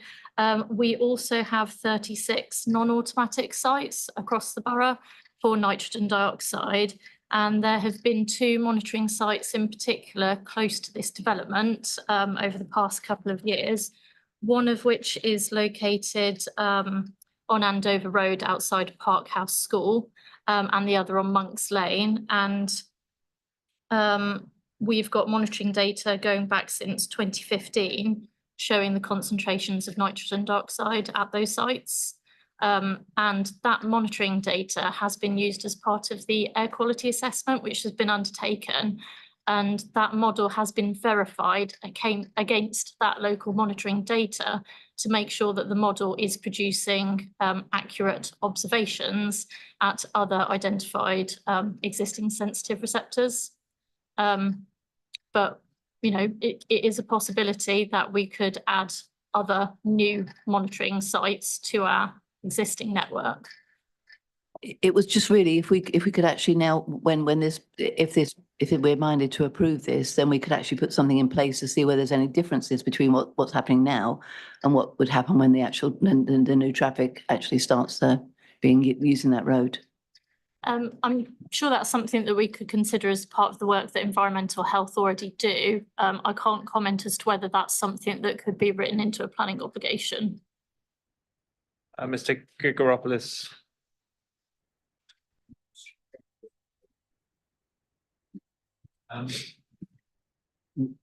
We can take that and consider that as part of the discussions that we will have on the section 106, but really it's a matter for such measurements, whether if the council were to provide further stations, but I don't know. Good. I mean, thank you, Councillor Gaines, and actually that was the question I was going to ask as well, so thank you.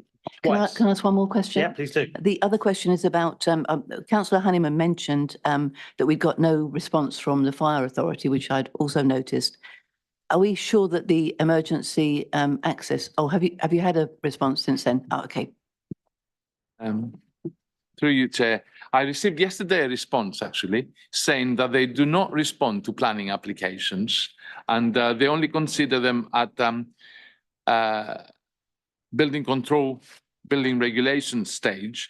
Nevertheless, they explained what they normally require, and I have been reassured by the applicants, and I've seen drawings that they have allowed sufficient width, obviously beyond what the manual for streets requires, and the width of the street, which is between 3.7 and 3.9 meters, allows for at least a 3.1 fire tenders to go through.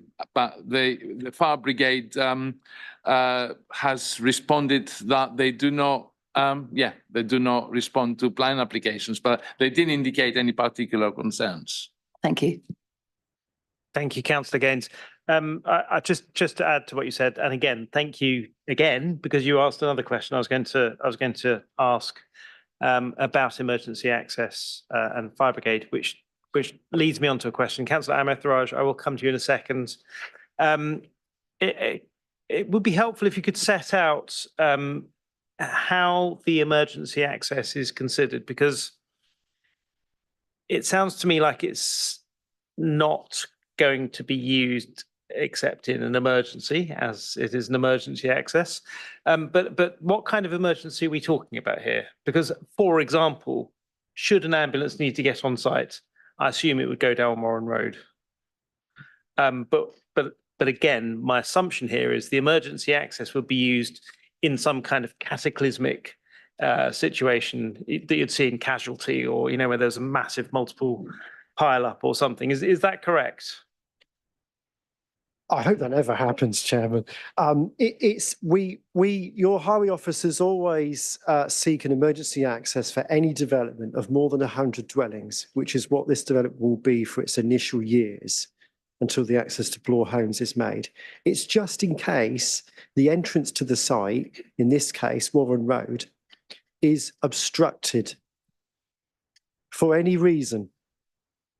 In the unlikely event that that takes place, there is another route into the site that blue light services can take.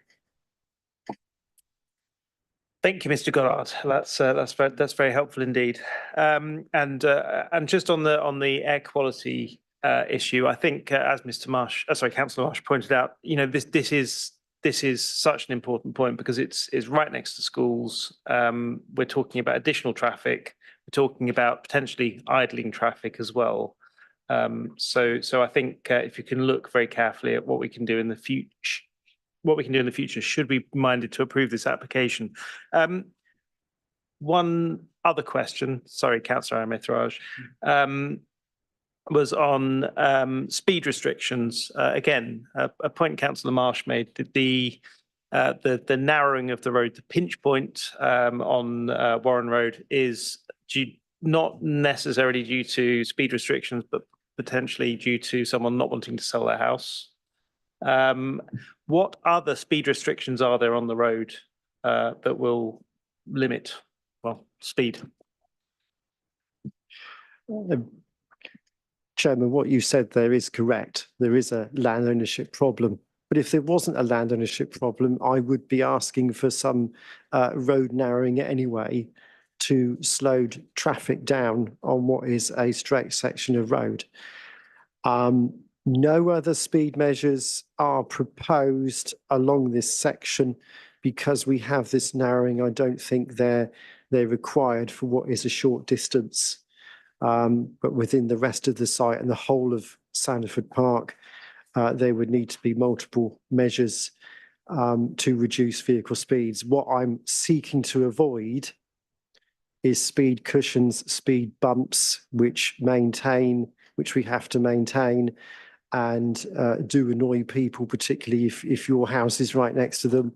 So what we try and do is have natural traffic calming, but we will go as far as narrowings when required, as in this case. And also, the whole of the site will be designed for 20 miles per hour and would be a 20 mile per hour zone. Thank you, Mr. Goddard. Councillor Ahmed-Raj. Okay, finally. Question again to Mr. Goddard on the traffic. On the Andover Road, maybe if we can get that help of that pictures, but the Andover Road towards south. When we visited the site, we looked at the road and the traffic, and towards the south of Andover Road, there are no double yellow lines currently and no stopping signs. So there are obviously cars parked on the Andover Road. No, the pictures, the actual photos of the road, the Warren Road access road. So my question is there any plan to impose restrictions like double yellow lines on the south of Andover Road? Because there's going to be additional traffic, and then if there are so you can see like there are cars parked over there. So if not for restrictions, double yellow lines or no stopping, there would be obviously more traffic and increases to the traffic line. So my question is, are there any planned restrictions further? Mr. Chairman, no, there are no plans at the moment to put double yellow lines down in addition to what's there. And that's quite a normal process. Instead of putting lots of yellow lines down that perhaps we might not need and then have to enforce, we would rather when the scheme is built, we would rather then see what happens. And if we have to put weighting restrictions down, we will do so. But we would rather wait and see first. It's a standard approach. And also because the provision of any weighting restrictions is subject to a separate consultation process. So instead of putting that on the developer and the developer being reliant on his development, we would rather do it ourselves through the consultation with the local community.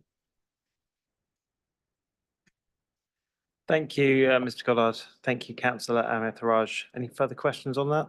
I have further questions on the other topics, education and the healthcare. So Okay. two more questions, promise I won't. Can I just, Councillor Culver and Councillor Barnett both have questions as well. I'm very conscious of time, and again, thank everyone for their patience on this. This has been quite a detailed discussion so far, and I think I would ask if we can extend to 10:30. Chairman, that's not one question. What was the question of the last? Fabulous, thank you. This is all working very well. Councillor Benioff to propose. I'm happy to propose that, Chairman. And someone to second. Councillor Amrit Raj, thank you. Councillor Culver, and then we'll come back to Councillor Amrit Raj. Thank you, Chairman. Just a couple of quick questions. Quickly, Yeah. can I just confirm everyone's agreed to that? It's a good point. Thank you. That's agreed. I noticed in the section 106 heads of agreement that when the Bob ICB gave their comments, they said that they would like £311,000 from this development, but in the documentation, the section 106, it only says £187,000. Bearing in mind the pressure on the NHS and primary care, I think we need to make sure that we get that figure right. And then my question is regarding renewables. I would have asked this of the applicant, but we're only allowed to ask questions based on what they've actually said. And the renewables on-site energy was not mentioned. I know in the past when we've had neighbourhood development plans and we've talked about on-site energy, we've been told by planning officers that the only place in the district that would be viable is Sandalford. So can I just ask what renewables are, on-site renewables are planned for this development, and are they compatible with what has been conditioned for Sandalford Park East? Because it would strike me that it ought to be at least as good as whatever's been conditioned on there. Thank you. Thank you, Councillor Culver. Sorry, Mr. Grigoropoulos. So remind me again, the first question, I'll go to renew. What the first question was? It was just about the healthcare. Yeah. The ICB have responded on that issue, and they explained that their first letter that raised that matter, it was a generic letter that was based on what they send out when they are looking at developments. But they have looked at this development and they have withdrawn that letter in effect, have provided a new one, and they have said that they require 187,500 towards Falkland surgery, which is a proportionate payment, taking into consideration what Bloor Homes have also undertaken to pay already, and that's what they have asked, and the applicants have agreed to make that contribution, and that's why it's in the heads of terms. So that's the answer to that. In terms of renewables, we have a condition. It's condition number.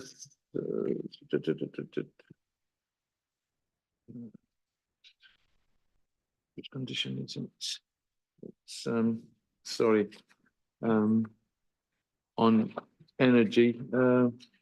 It's number 14. Sorry, I was looking at the wrong application. Actually, I'm sorry about it.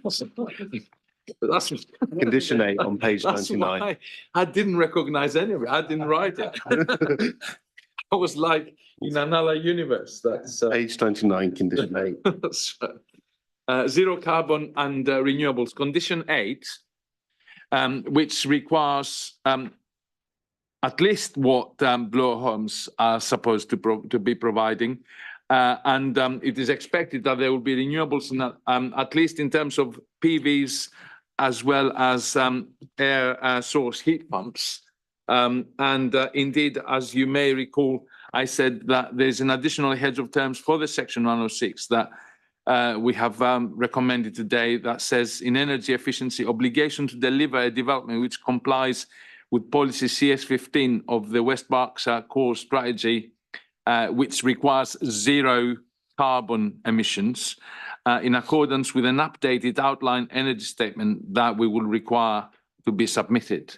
And then every reserve matter applications is required to submit a scheme for renewables and zero and low carbon energy generation on site as part of every reserve matter. Thank you. Just on the health, I'm not sure how the Bob ICB can come back with a new calculation when we don't know what the housing mix is yet. And their calculations are based on the number of beds in a house. But I'll leave that hanging in the air. Thank you. Yeah,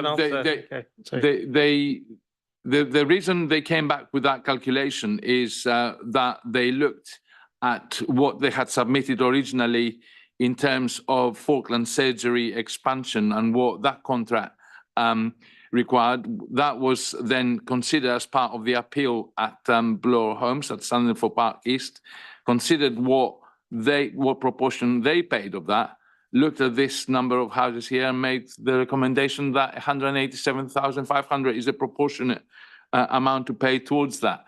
But it's not just towards the Falkland surgeries or to any other local primary healthcare facility where that needed to be paid towards there. So that's how that came about. Okay, thank you.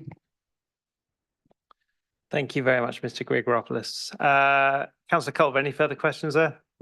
I've got a couple more, but I'll concede to other people just because we're running out of time. Thank you. Yes, indeed. I think we should draw this on to debate soon, but Councillor Amith-Raj. I'll be really quick, Chairman. I just want to point out the education one, contrary to what Mr. Councillor Ramash has said, the education impact. But I believe from the report itself is contradicting. I want to point out for the committee to understand what it says in section 23.3, page 80. The first part of the paragraph is blah, blah, blah, is on 23.2. The final statement is this appears to be on the basis that the impact created could be mitigated by existing school provision. Yes, but paragraph 23.6 addresses the impact on the existing impact on the existing families, which was, I think, Mr. Hammond's point. The impact on the existing families, and the conclusion is 23.7 says, based on these factors, it is anticipated that the development will create a demand for places over its lifetime, and then the mitigation will be required as a result. As mitigation is not proposed to be provided on site, alternate options will need to be considered. I'm reading this from this one, code by code, because this is a report which it's open-ended and it's not addressing what is that provisions are. Right. So I wanted to clarify that from the case officer. And from the healthcare side, it's clarification provided on the sum.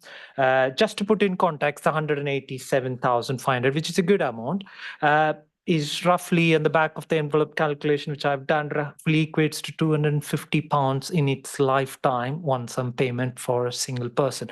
Are we going to believe that as a committee that just £250 contribution to a surgery over the entire lifetime is sufficient?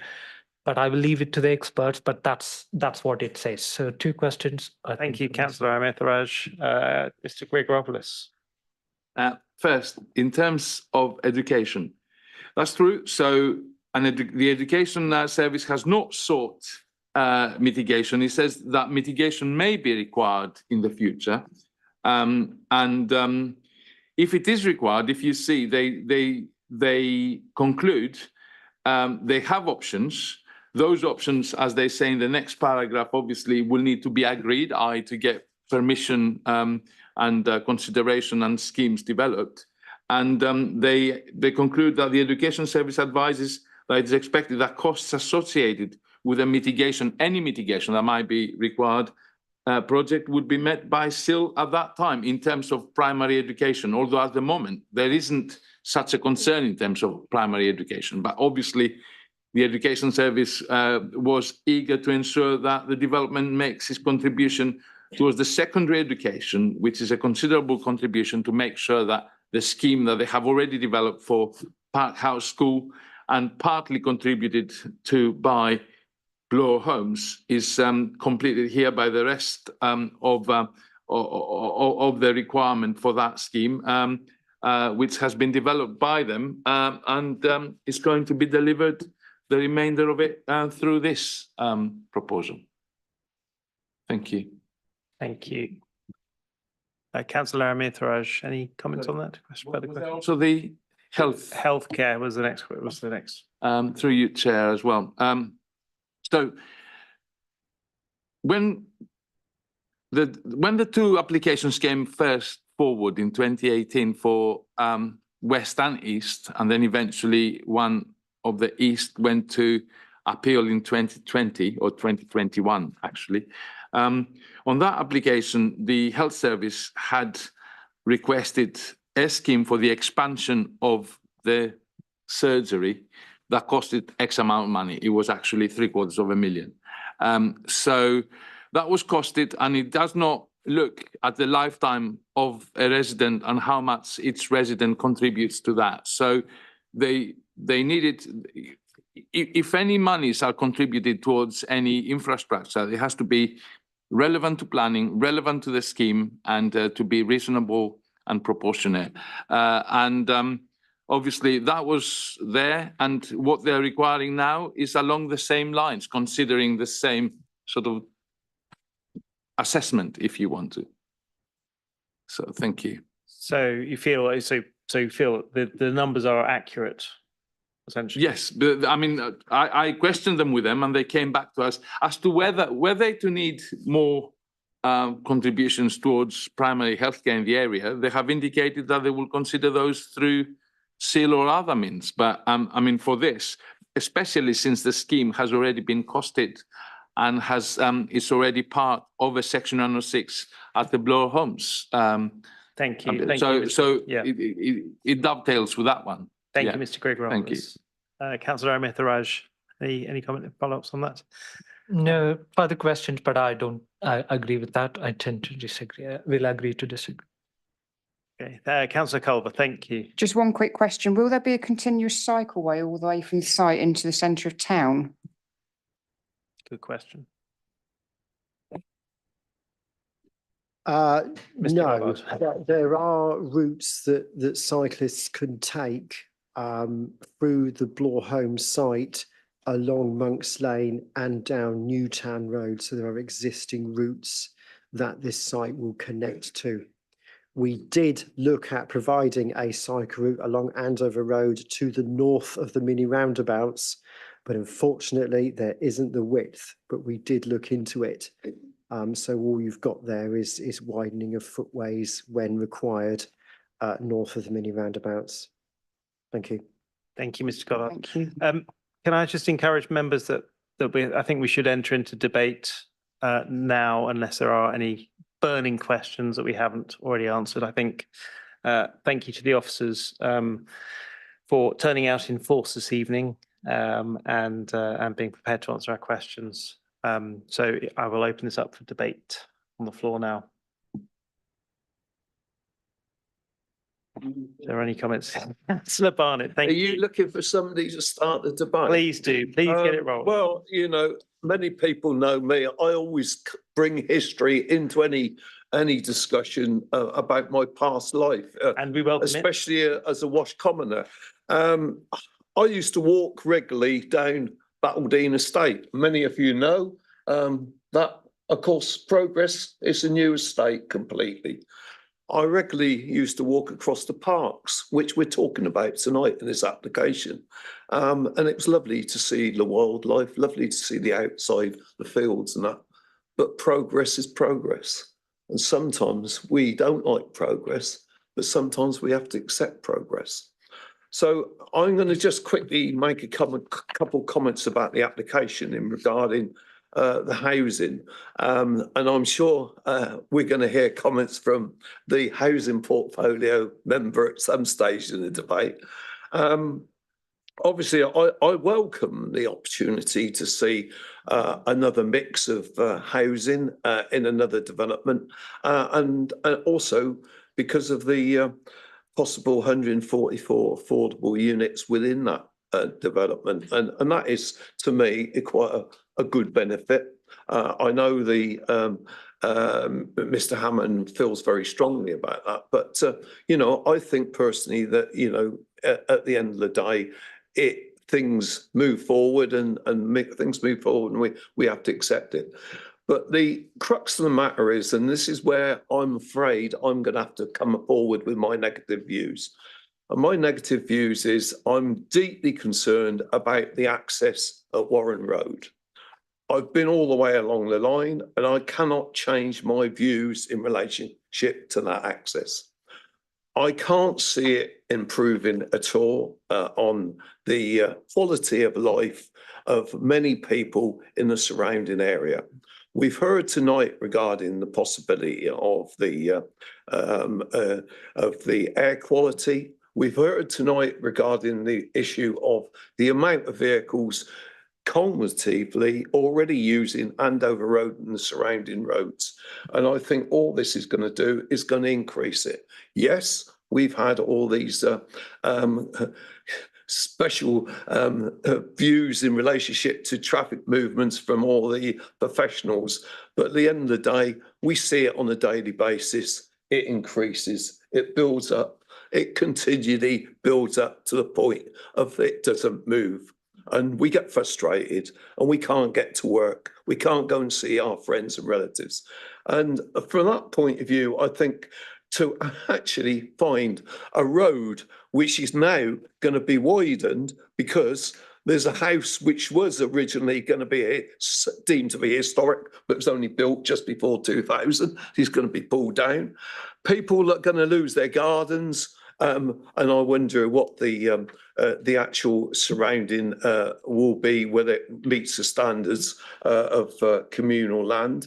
And also the issue of this lovely hedge, which borders the south side of Parkhouse School grounds, to be replaced by something which all I call is a silly ivy blooming grating. I can't see it any more than that.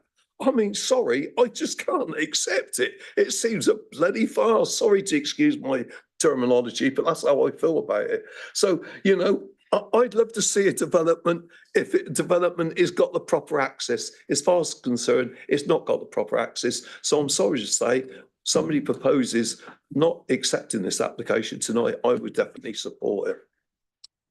Thank you, Councillor Barnett. Councillor Amirtharaj. Thank you, Chairman, for allowing to speak after Councillor Barnett, because I think I'll give a different flavour of view from someone who's not part of Wash Common. I represent Newbury, Speen, the other side of Newbury. Someone mentioned, I think it was Mr. Hammond, that only north, the Wash Common area, South Newbury is taking the impact of new houses. It's not true. Having taken the major developments in the north of Newbury, I firsthand know how it's going to impact the residents. So I speak for them.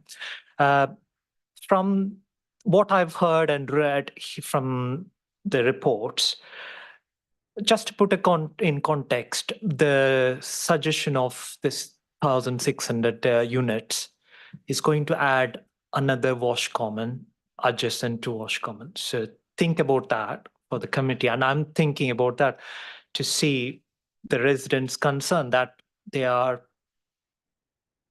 understandably concerned. And it's important to recognize that we are allowing another Wash Common, the size of Wash Common, to be added to the site. Another thing which I think Councillor Barnett also mentioned is that the Warren Road access, which is very tricky, and there is no other alternative proposed. What we heard from here is that the other alternative on the Washwater access is not being considered also. This is a huge consideration for me to understand. This is a narrow stretch of road which is going to take the bulk of the access.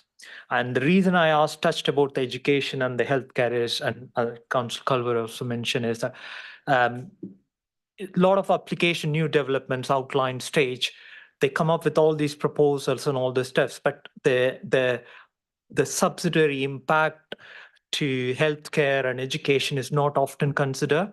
So that is what we need to consider as well, in addition to access and all the stuff. And I've not got a favorable or convincing answers that the existing families or existing dwellings or Wash Common residents would not be affected in any way because of the additional impact, and their access to healthcare and education is not going to suffer. So in considering all this in totality, I'll tend to agree with Councillor Barnett, and I'm happy to propose to reject this application based on these factors, because I firmly believe that it's not just adding more houses will help, which is going to help. In all fairness, there is a good proposal to add much needed housing for this area and affordable as well.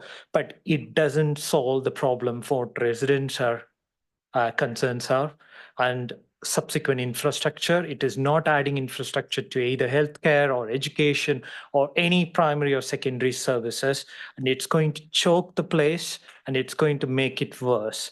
So I'm happy to propose, but that's my view. I will be against this. Thank you, Councillor Amitharaj. Councillor Dick. Thank you, Chairman. Let's speak plainly. There are plans and there's plans, there are plans, and all of these plans suggest that there will be housing in this area, and there's a need for housing in this area, and it's a good place for housing in this area. We hear not much mention about the great need for housing locally, great need for housing. A few people have mentioned the social housing aspect of it. That is a really, really big need, and I'm sure Councillor Gaines would agree with me completely about that. Who's going to buy these houses? Well, they're not in this room. The people who want to buy these houses, the people who want to live in these houses, who need them to help grow the town in every particular way, in every social way, commercial way, they're not here. They're not here. So I feel personally that I should speak up for them. I am in support of this application. And history, I worked, some of you know this, lived and worked, or the other way around, probably lived and worked in Thatcham for 30 years, and Kenneth Heath came along. And we fought with the council. I did, as the head. The local residents fought because we didn't believe the reports. We didn't believe the numbers. We didn't believe the contributions. We didn't believe the effect on local services. We were wrong. We were wrong. The school has benefited enormously, and probably more than they should have done, but don't tell the developers. Healthcare, roads, there was great improvement there. In a state like that, it takes years and years and years for it to develop. So the effect is incremental, but obviously the people behind us, highly paid professional people, have looked worst case scenario way into the future, and they're content. And do you know what? I put my faith in them. Thank you. Thank you, Councillor Dick. Councillor Hooker. Thank you, Chairman. There's much I could say, but I will do a précis of my thoughts, and it will only be very short. We've heard all sorts of things tonight, haven't we? But let's remember, this is a designated and strategic site that's been brought forward from our previous local plan in 2012. This has been voted on and it's been approved by council to go forward. And today we're addressing the outline planning conditions. I've heard all sorts of concerns, and rightly so, as I would have if this was in my backyard. And I have sympathy, obviously, with people that find themselves on the periphery of a large development like this. However, the questions that have been put to the officers tonight, I think they have been answered that have certainly satisfied my concerns of those that have been raised and those that I've obviously considered and appreciated. And they've negated my concerns, and therefore I think this is an application that should go forward, and it will get my support for approval tonight if we get that far. But we'll see where the vote goes, and I'll listen to the rest of the debate. Thank you, Chairman. Thank you, Councillor Hooker. I think the point that Councillor Dick made about the numbers we're relying on here was an important one. I've been to a few planning committees, quite a few planning committees now, and it often seems to me that the numbers are the things that are questioned, and it's hard to give an alternative view that isn't sort of like instinct or something along those lines. If I might just remind the committee, we need to build almost one house per day, 300 and some odd houses per year. These houses have got to go somewhere. This is part of the local plan, and this is why these sites have been identified to accommodate those houses. And it's all very well to say brownfield sites. They're not plentiful. We've had presentations on brownfield sites. They're not plentiful. And as I say, I think this is a very good option. Unfortunately, for those who were. Thank you, Councillor Hooker. Councillor Amitharaj, and then Councillor Culver. Thank you, Chairman. I just want to bring out the numbers. Councillor Dick and Councillor Hooker mentioned, like, we rely on the numbers. The reason I picked up on the traffic model and Councillor Garrard, Officer Garrard agreed with me that certain numbers, there is a trade-off. So we need to consider there is already a trade-off in this application at our outline stage. And remember, we have to consider, as per the applicants, there are more reserved matters. So there will be more trade-offs. So if trade-offs are accepted at this stage, just to satisfy a strategic plan, then we are looking at a kind of like giving leeway to the developers to come up to us with trade-offs based on trade-offs. So we need to be, as a committee, relying on numbers, I agree, but the numbers have to be based on the best case scenario, not on the trade-offs, because I'm not willing to accept trade-offs. So. Thank you, Councillor Raj. Councillor Culver and then Councillor Gaines. Thank you very much, Chairman. Yeah, I'm minded to oppose as well. I've got a lot of concerns about the traffic, the fact that we're going to have two massive housing estates being built at the same time, and the pressure that that's going to put on the roads as well with construction traffic. In my own ward at the moment, construction of a large site is causing a lot of problems because of the heavy vehicles that are going backwards and forwards. Also concerned about the air pollution. I think it would probably be different if there wasn't the secondary school right there at that junction. There's a lot of people who park there already to drop off their kids and pick them up, etc. I think it's an overdevelopment of the area. I mean, yes, we have had this on the books for a while with the previous local plan, but that was before we had Washwater and Lidl and so on. So I think the cumulative effect of all that is going to put undue pressure on that area. And also the lack of infrastructure. So there was going to be a school and now there isn't. I share Councillor Ambatharaj's concerns about the impact on primary healthcare locally as well. And the pressure on the catchment areas. So if there are children who are growing up at the moment who would have gone to Park School and would have gone to Falkland and so on and so forth, and in the future find they have to go somewhere else because the students on the new sites take precedence, because they live closer to those schools, that's going to put even more pressure on the home to school transport budget, which is the third highest pressure that we have on our budget as a council. And I realise we have to look at each planning application on its merits, but we also have to look at the cumulative impact effects of these developments on our budget as a council, and whether, you know, could eventually send us into bankruptcy if we're not careful, as we know from the budget meeting at the end of February. Thank you. Thank you, Councillor Culver. I think in terms of schools, there is another school near. There are two more primary schools nearby, with a third suggested on the Bloor development. But Councillor Gaines. Thank you, Chairman. We're all very lucky in this room. We've all got homes to live in. What we're looking at here is people who want to come to this area and work and contribute to the economy. If we don't provide the houses for those people to do that, we are going to die as a town. We need houses in order to get people to come into the area to improve our economic viability. One of the things we have talked about, as obviously people know that I'm the portfolio holder for housing. So yes, affordable housing, absolutely important to me. I know how many people are actually currently on my housing list and how many people are waiting for homes. How many people are actually in temporary accommodation in our hotels and even the travel lodge. These people have been there for some time. This is not an ideal situation in 2024.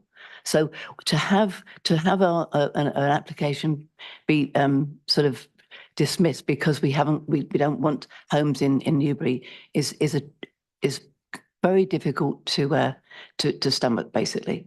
And if I think we're minded to refuse this application, I'd like to refer up to district. Thank you, Chair. Thank you, Councillor Gaines. Councillor Bennyworth. Now I think we do need to make a proposal. Thank you, Chairman. I'll be very brief. A lot of my points have been made already, as one would expect.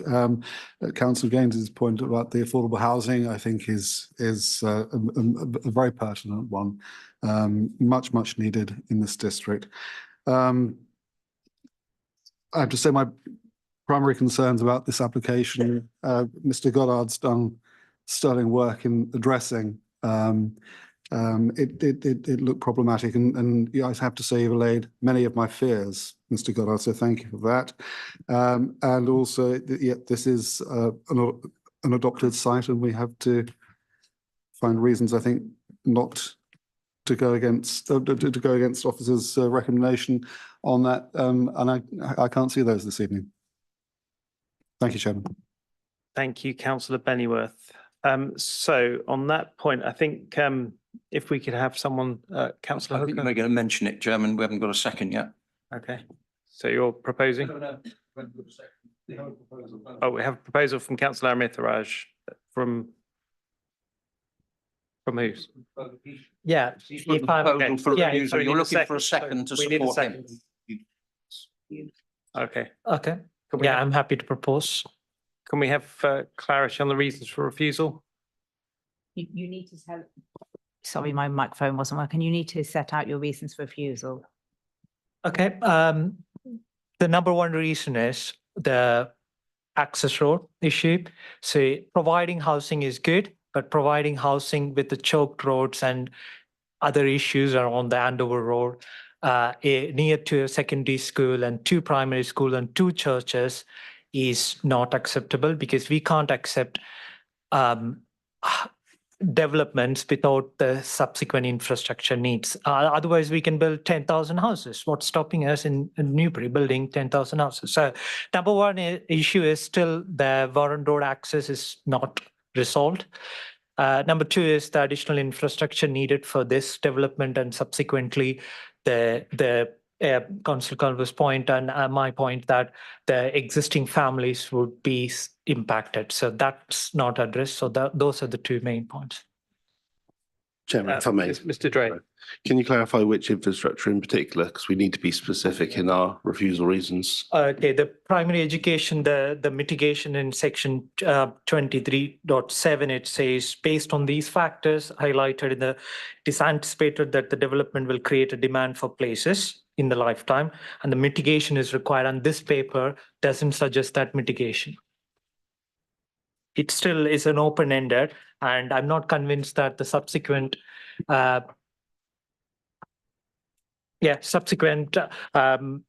reserve matters would address that one. And even if it is addresses, if it is not addressing, then we won't have any chance to go back to these applications because outline would have been approved.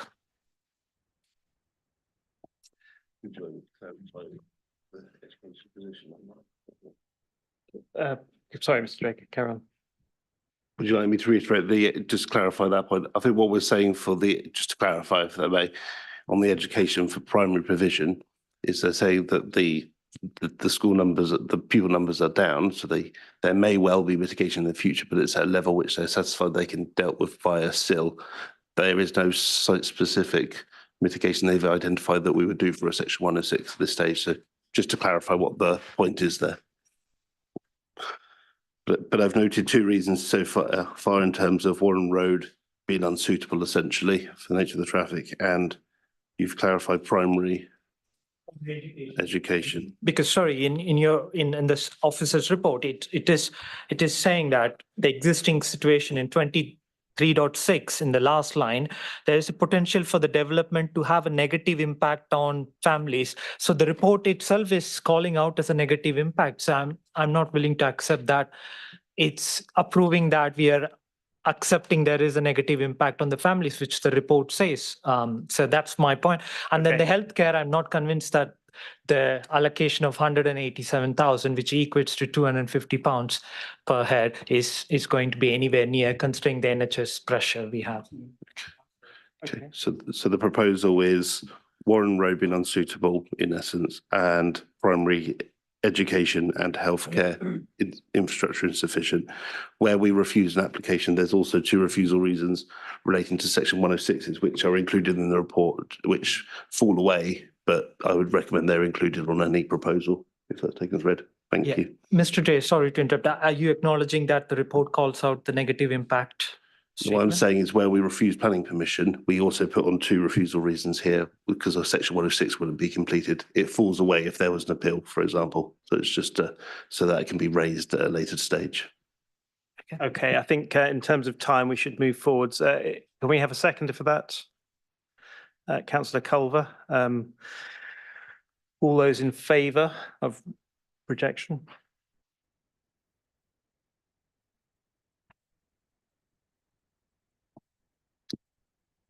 Okay, so that's 3.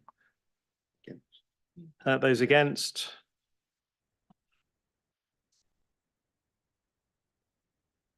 Six. And abstentions? I don't think there's anyone left. Thank you. So that's been. We need another Yeah, can I proposal. propose? Proposals Yeah, failed, but could I? Can I propose? You do it, Martin. Can I Councillor propose then that please. we go with the officer's recommendation of approval? And councillor Gaines to second. With presumably the additional section 106 terms that. Yeah. Shall I clarify that for the committee? Please do, Mr. Dre. The officer recommend, as the recommendation is in the committee report with the conditions and the heads of terms, and also the alternative refusal if 106 is not completed. There's an amendment to the condition on the update report. And just to read out the heads of terms, because we're doing it verbally, is the additional one is 13, energy efficiency, an obligation to deliver a development which complies with policy CS15 of the West Berkshire Core Strategy 2006 to 2026 in accordance with an updated outline energy statement. We've given you a written copy, but just because I'm doing that I verbally. don't think there are any additional conditions that were discussed and agreed beforehand, so over and above. Okay, councillor Culver, sorry. It was mentioned earlier by one of the officers that Thames Water would need to sign off on the foul water strategy. Is it possible to add that to the condition? It is a condition. It says the local authority to sign off, but someone mentioned that Thames Water also ought to sign off on it. Please do. As long as it's quick. No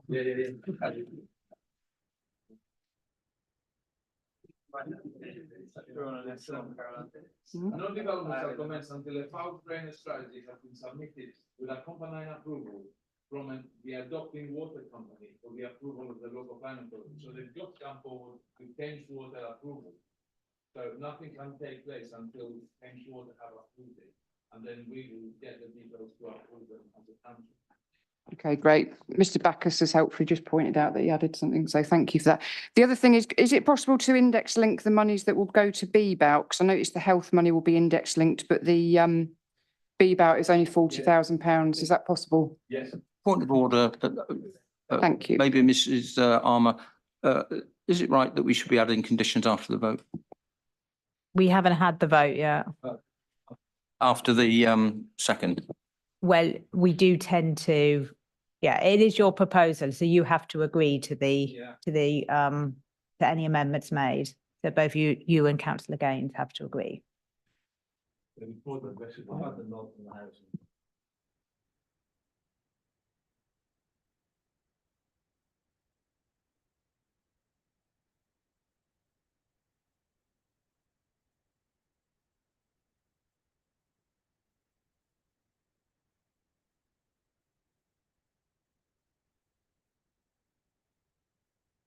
Thank you. So can we just summarise there, Mr. Dre?